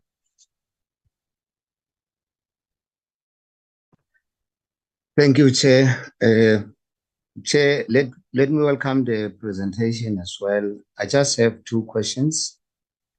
Mine will be that in the 121 mines visited, what observations, findings, and recommendations has the MWCF made in order to ensure compliance with health and safety conditions? And are there mines which require urgent interventions in this regard? Are there mines which require urgent interventions in this regard? Two, Chair, is what is the level of information sharing does the entity have with Home Affairs local government and banking sector to enhance the tracing of beneficiaries. I submit. Thank you, Chair.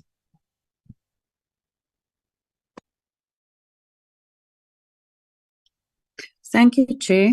I just have one question, and it would be the following. What are the factors contributing to a decline in claims finalized against the backlog of eligible recipients? That will be my question. Thank you, Chair. Thank you very much, honorable members, for all of those questions, insightful questions. I would think the hand of Honorable Mosna should be lowered now. So just two questions or 2 points from me, further, Dr. Kishnasamy. Chair, I did send you Yes. a message, Chair. It's Muruan. I did send a message on the group right. that yes, that I request to ask my question before you come in. You're very welcome. Thank you. Thank you, Chair. I only have one question, and thanks for allowing me to come in after I had a challenge. My question is one, what is the status of improving mining work conditions to improve health outcomes of workers and not increase the 1 billion paid by the Tiamiso Trust to 11,316 eligible silicosis and TB claimants? That is my question, Honorable Chairperson. Thank you very much, honorable members. Just 2 points which I want to maybe raise with the Commissioner. And that's on your 2022-2023 financial year. You're stating you have a total of 27 pensioners which were each eligible for a maximum monthly pension payment of 2,010 Rand. So the question I want to ask is what support is being provided to persons who are not able to submit life certificates? How does that influence their claims? And then noting the benefits of the outreach activities conducted in the 5 districts in KZN, what plans are in place to duplicate this in other provinces? And then just before your closure, just a couple of recommendations from the committee, Dr. Kishnasamy, would be to improve your claims tracking and management system, particularly for unpaid funds. Enhance the improved database of controlled mines and works. Continue to strengthen and maintain oversight responsibilities over the review of the financial statements. Management should continue to strengthen controls to avoid regression and increase outreach activities across all provinces. I'm going to hand back on that note to you, Dr. Kishnasamy, and your team, and we look forward to your responses. Thanks, Chair and members. I got a note from the Deputy Minister's office that he's addressing they had a National Health Council, so unfortunately he had to leave and they were addressing a press conference. But thanks, Chair, and thanks to the members for the active participation and also the support that they've given, particularly the congratulatory messages. While we're not fully out of the woods because this is such a mammoth task to sort out, but appreciate Ms. Gela's comments and the commendations. So let me kick off and then I'll hand over to some of my colleagues to answer some of the questions in terms of the inputs. Just on the issue of the complaints, we don't have a complaint section, so I need to probably take this offline with Ms. Gela as to where that question comes from, because we don't have a model in the CCOD, MBOD, and the fund in terms of complaints. We do have a call center which deals with about 2,000 calls a month, but it's mainly claims related and not a complaints model. But I could pick that up with Ms. Gela outside of this as to where that comes from. So I do apologize. That's something that's outside of our reach. Ms. Clark, definitely the e-filing system and the digitization project is in place and functionally it's supported by Rand Mutual. through the support and inputs of the outsourced service provider. There is a tender for the outsourced service provider that we've put out for a filing system, and Rand Mutual has come in with additional funding for the digitization project. We definitely will take up the offer of Dr. Jacobs to come and make a presentation. I'm not too sure when Parliament goes into recess, but either this year or next year, we could come and do a presentation, because it actually says what one can do with a collapse system, and ultimately now for an online claims management system in terms of the process. On the low expenditure on capital and the goods and services and the suppliers, Mishak, do you want to come in and just speak to it? I'm unfortunately going to go chairperson by the questions, otherwise we'll lose the track in terms of the process. So I do apologize for chopping and changing, but otherwise we might lose track of the questions and the answers. Mr. Masongani, on the low expenditure on capital and the goods and services and the supplier payments. Oh, thank you, Dr. Berry.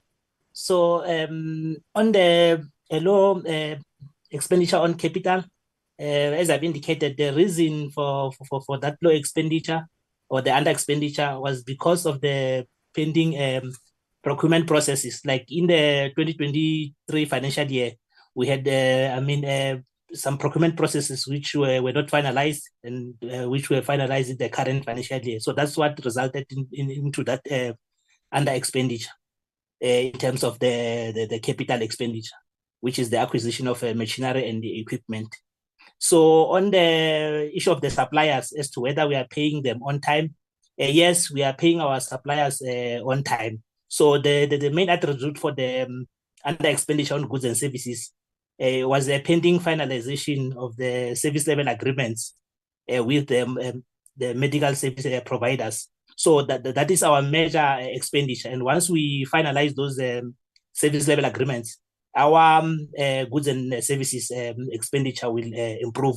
That also answers the question from Honorable Harvard as to, what is it that we are doing in terms of improving the goods and services spending. So, yeah, so I think, that's all. Thanks. And then linked to the Sheemiso Trust, there were about 2 questions on the Sheemiso Trust. Chairperson, I'd request at some stage that, depending again on parliamentary cycle, that the class action, there is about 4 class action lawsuits, 2 are asbestos related and are still in operation.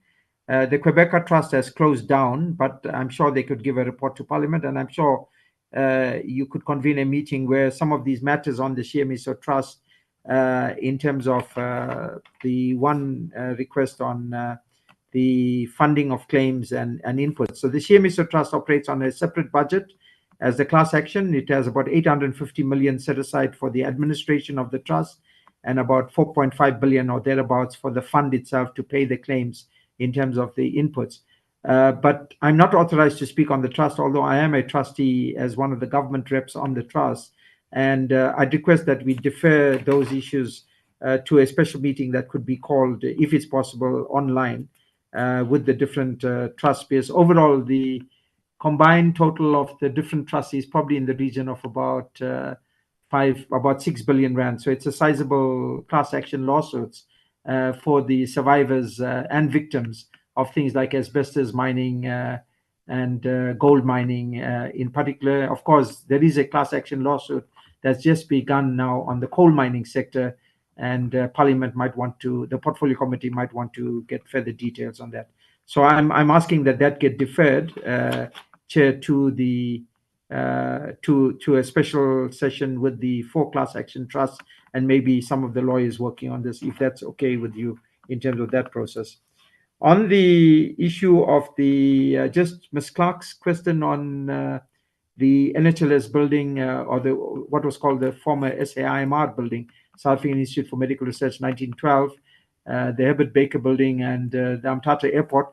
The 10 billion is the unpaid funds overall for the mine workers, but a portion of it is we don't know the amount in the deferred pay scheme.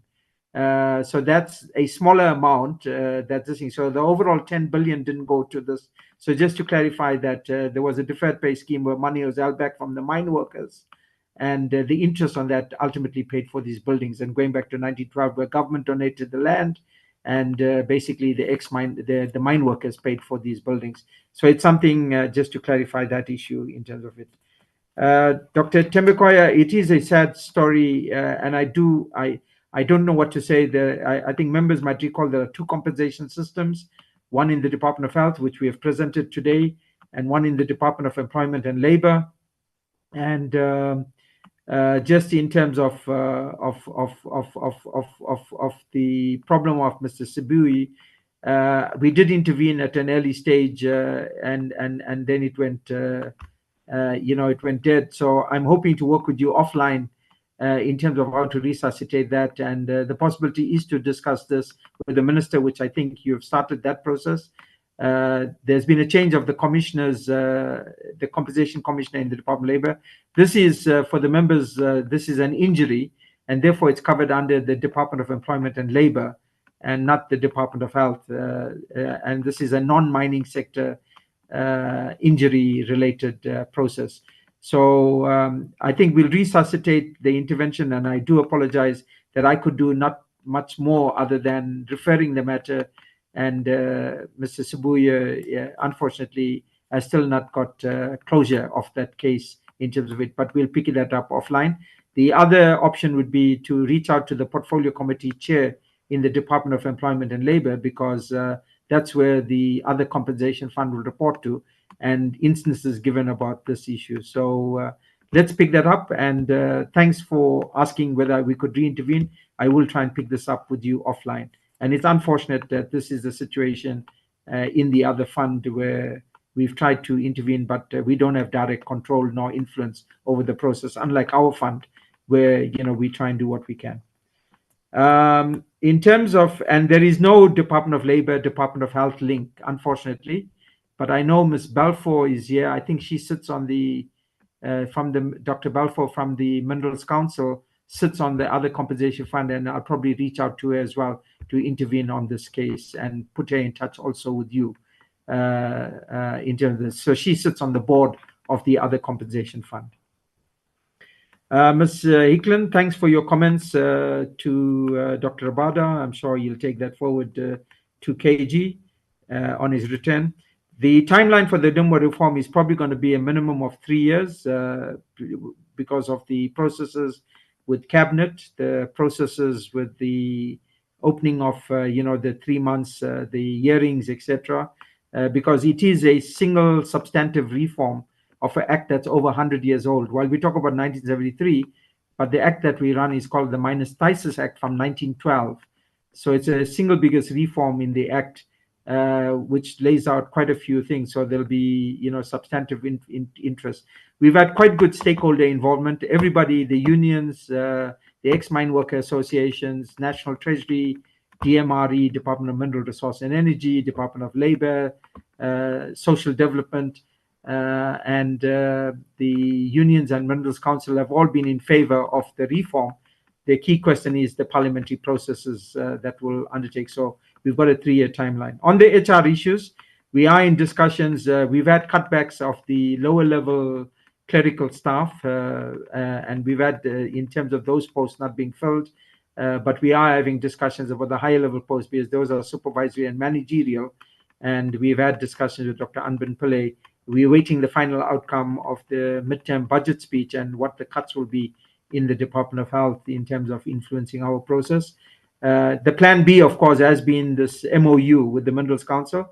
It is a written agreement signed off by the Director General of the National Department of Health and the executive management, the Chief Executive Officer at the Minerals Council. So it governs the relationship of the 6-7 programs funded by the Minerals Council, not in cash, but in kind, in terms of the technical support and inputs. And Auditor General has also viewed that and input. So it's not a handshake, and we are continuing with deliberations. It's been a year-to-year memorandum of understanding and service level agreements that we have signed up, and will now go forward, hopefully with a 3-year program in terms of this. The Minerals Council is committed to supporting us. They see this as part of a redress issue of past difficulties with the way the industry treated its mine workers and the conditions under which they worked and lived and got diseases. So we're very confident of that approach. The Deputy Minister has met the Minerals Council board members. We are waiting a meeting with the Minister with the Minerals Council. So there's a very healthy relationship. We have regular quarterly updates and meetings. There's a steering committee set up, and things are very positive, but it is not a handshake. It's a formal agreement between the department and Minerals Council. Ms. Harvard, we covered goods and services, part related to supply chain processes, etc. But the medical service providers that do the medical assessments needed to get paid. That tender went out earlier this year. The letters of award have been given, and we are waiting the service level agreements to be signed off by the Director General, and then we'll move quite fast in terms of that. Mr. Aba's inputs on the 121 mines visited and health and safety. Unfortunately, the Department of Mineral Resource and Energy manages the health and safety issues in the mines under the Mine Health and Safety Act. So we don't have jurisdiction over issues of the health and safety aspect, because that's a carve out in terms of DMRE, in terms of managing that process. Ours is a financial inspection to assess the collection of levies, the accurateness of that, and Auditor General has actually taken a sample of mines as well and double checked us in terms of that. So it's a financial inspection as opposed to a health and safety inspection, although we do sit on various committees that look at TB in mining, dust levels, etc. But unfortunately, we cannot intervene in terms of the requirements of the Mine Health and Safety Act. So there was a cabinet resolution way back in 1999 to integrate the compensation systems and the prevention aspects, but unfortunately that did not go forward. There are some discussion about that, so I'm not too sure at a policy level as to ultimately what will happen. So there's a policy fragmentation between labor and mining in terms of non-mining and mining in terms of health and safety, and the compensation systems also are two different compensation systems in terms of DEL and DOH. So unfortunately, we cannot give you a status update on health and safety issues in the mines other than tracking them for TB and the occupational lung diseases, and that's been a decline over the last 10 years since we've engaged with them actively, notwithstanding the class action lawsuits. Home Affairs, we have an indirect link to Home Affairs, both through the call center as well as our compensation claims management system, and we have a direct link in terms of that. The difficulty in terms of tracking and tracing, not so much in terms of that, but more in verification of IDs, etc. The difficulties have been in neighboring countries where births and deaths registration and biographic documentation is lacking, particularly traditional marriages, etc. So that's something that we continue to visit with the government departments. And with the tracking and tracing, we've worked mainly with the social partners, Ex-Mine Workers Association, provincial and neighboring country governments. We've just undertaken a major outreach in Free State 2 weeks ago, which Dr. Rabada will talk to later on in terms of the response to Dr. Jacobs. Ms. Notnakel had raised about the claims finalized backlog. We continue to work through that. The main issue on the claims finalized is the lack of documentation in the file. So I pointed out the 78,000 plus minus unpaid claims, and the backlog. The key area is documents are missing in the file, a record of service or a banking information, or if it's a deceased claimant, the letter of authority from Department of Justice. Dr. Boutros has been working with Department of Justice, and the amazing thing is Department of Justice launched yesterday its online portal as a pilot, together with support from one of the major banks for the masters and letters of authority for estates.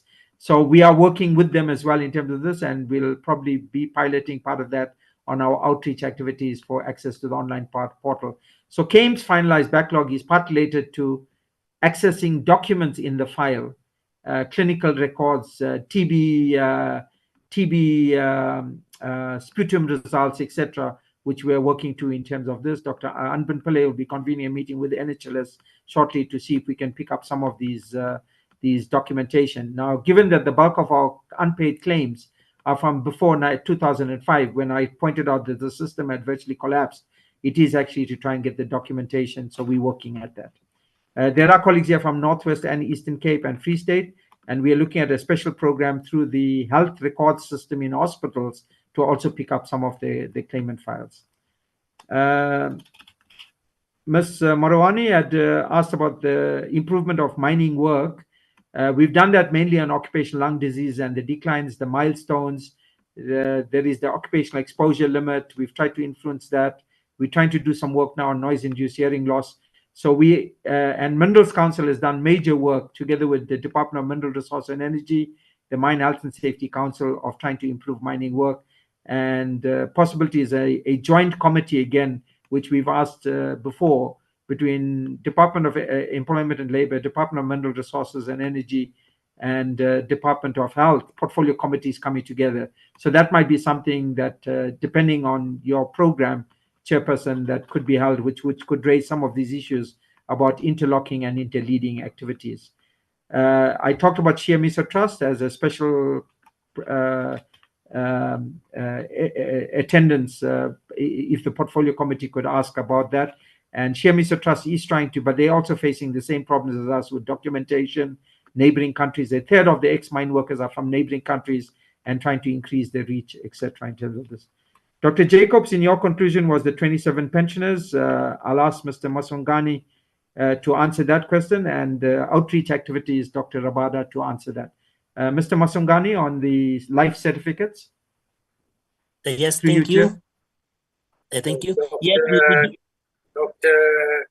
Isna Sami, there is a request that your persons who reply to the questions should please switch on the videos. It is a broadcast, live broadcast on television. Thank you. Thank you. Oh, my apologies. I've got a technical glitch with my PC. I'm connecting from my mobile phone. My apologies for the camera. So to respond to the question with regard to the support we are giving to pensioners, yes, we do provide support to pensioners. So for those not submitting their life certificates on monthly basis. Matwangane, then you should just introduce yourself, because we don't see anything, you just see a name. Then say, this is where I am, this is what I do, since we can't see your face. But I think in the future, whoever comes to present should be aware that they should be in a position where they be able to switch on the cameras. So just start with saying who you are, so that for the purpose of the public, everybody listening and watching. Thank you. Okay, thanks. My apologies once again. I'm Mishak Mashangani, Director of Finance at SysOD. My apologies with the issue of the camera because of the technical glitch of my PC. Yes, in terms of the support that we are providing to pensioners, for those not submitting life certificates on a monthly basis, we do make telephone calls and send them reminder letters to submit their monthly life certificates for payment. And also for those that are unable to submit due to old age, we do offer them an opportunity to appoint a proxy who will assist them in sorting out those life certificates and submission to us for on their behalf, so that we can be able to make those monthly pensions. So in terms of the support, that's the support we offer them, so that at the end of the day, they do submit and we pay them what is due to them. Thank you. Through you, Chair, Dr. Rabada, to answer the question of the outreach activities and extension to provinces. Dr. Rabada. Thank you, Chair. My name is Dr. Mpo Rabada, and I'm the clinical coordinator. I work mostly on efficiency project, which includes outreaches, digitization, certification, etc. May I just maybe take the opportunity first to say thank you for the well wishes from the cricket, and also greet the Deputy Minister, Honorable MPs, and the guests and colleagues. I would just like to start with the digitization, as I think perhaps we did not necessarily say where exactly it is. We are at a stage where the system is able to do automated responses and automated reports. We are able to auto-generate certificates, which goes to the claimants as soon as the certification is done. We have moved from paper, as Dr. Berry has said, to storage and then digitizing it, which has enabled that we can basically do digitization virtually, which means in the event of COVID, we can actually certify cases from anywhere in the world. So we feel that has done us good. And I think what the other thing is that what we've seen with as far as that we have digitized, we have better storage capacity. It's easy to access and also fast, because if you want the file, you don't have to talk to Metrofile. You can just access it. Obviously, there's rights in terms of who can access what, and it also has increased security, as you would imagine. Dealing with files, there are pages, and pages can fall out, etc. So that actually is not happening with the files that have been digitized. And we also have got an audit trail in terms of who gets in, and there is no document that can be deleted. So basically, that function has been disabled.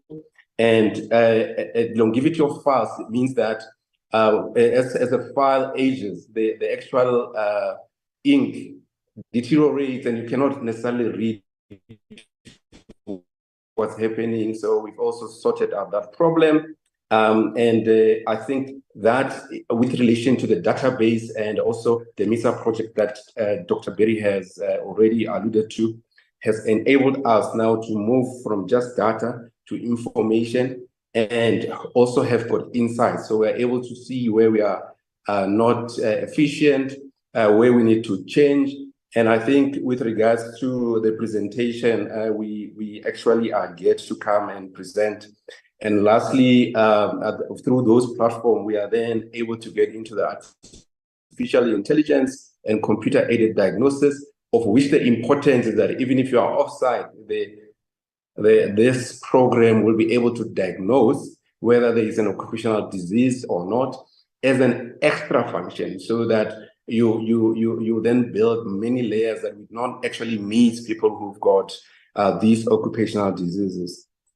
Now, moving on to the outreaches, I think we've already alluded that we went to Edumbe, Vryheid, Ulundi, Nongoma, and Pongola, which are all in KZN. And as a process, the week before, we actually go to each of those to do social mobilization, meet with the people, talk to the chiefs, so that that looks at the tracking and tracing at the local level, and also go to the local radio stations to actually broadcast that we are there and what is the purpose. And I think what also has been omitted, we are not only there to do benefit medical examinations, but we also check for provident and pension funds. So we go there and offer a package of services so that as we do the benefit medical examination, the ex-mine workers of the clients and their dependents can actually come and check that. We also went to the Free State, to the Eastern Cape first, Engobo, Ngeleni, and Libode, of which after that it was then winter. As you would know that, the population that we deal with is the elderly. So it was by design that, we made sure that the winter passes. So, and then we start. And then we then went to the Free State at Welkom. So from Welkom, we're going to go to Mpumalanga. And parallel, the Eastern Cape and Northwest will be doing mopping up outreaches. So they are linked to the previous outreaches. As we go, we get data, and we're able to see where is the demand, and then we plan our services so that we get an increased heat rate. The provinces that we have not gone to, we're planning is Mpumalanga, followed by Northern Cape, Limpopo, and then Western Cape. As soon as we conclude the Free State mop-up and going into Mpumalanga, we'll then be able to communicate the dates. But we are committed to ensuring that we reach to all the provinces and make it a targeted sort of activity that we've got a greater yield, but at the same time, make sure that there is equity in the program, that we can reach each and every ex-miner so that we can see or rather have their health risk index or health risk profile, of which it will be a basis for the linking them to the healthcare, whether it's primary healthcare or compensation, etc. So I think, Honorable Chair, you should have these meetings when the Proteas play, because I'm much calmer since I'm not watching the match. And thank you.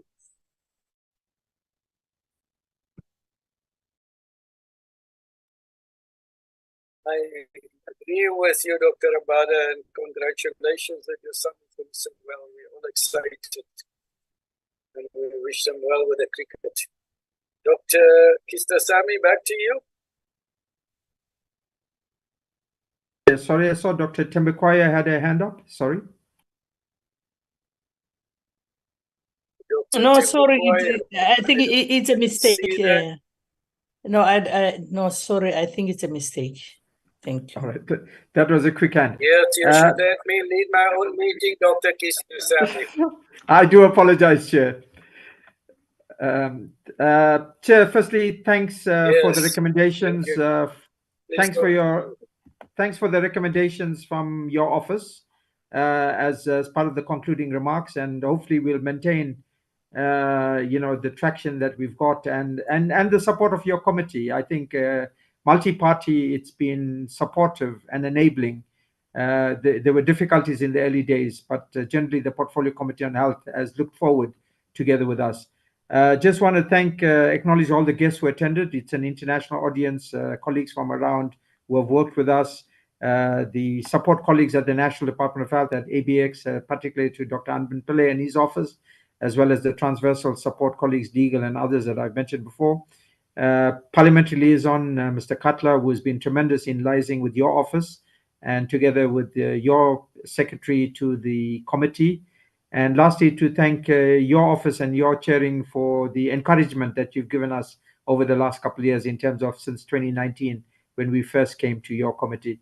So let's continue, and we look forward to hearing from you in terms of a presentation on a physical presentation where we could get to Cape Town, notwithstanding the cost containment aspects, because we'll need to demo that, or it could be a closed session that's unrecorded. So we'd rely on you for that. And then I'd raise the issue around possibly asking the different trusts to present to Parliament. 3 are quite active, so it might be a useful way for Portfolio Committee to get that. And then I'm not too sure if the multi-party Portfolio Committee would meet. I think you've tried to do something on that, and it may not be possible. But that then raises the issues that some of the Portfolio Committee members had asked about the prevention aspects, the health and safety aspects, the overlapping, especially Dr. Tembekwaya's input of the difficulties of one person who was reported. So the DEL, DOH, DMRE conundrum to come together in terms of that dynamic.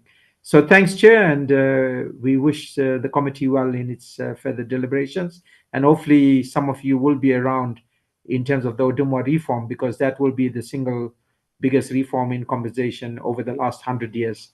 Thank you, Chair, and thanks to my colleagues who helped to present today. Back to you, Chair.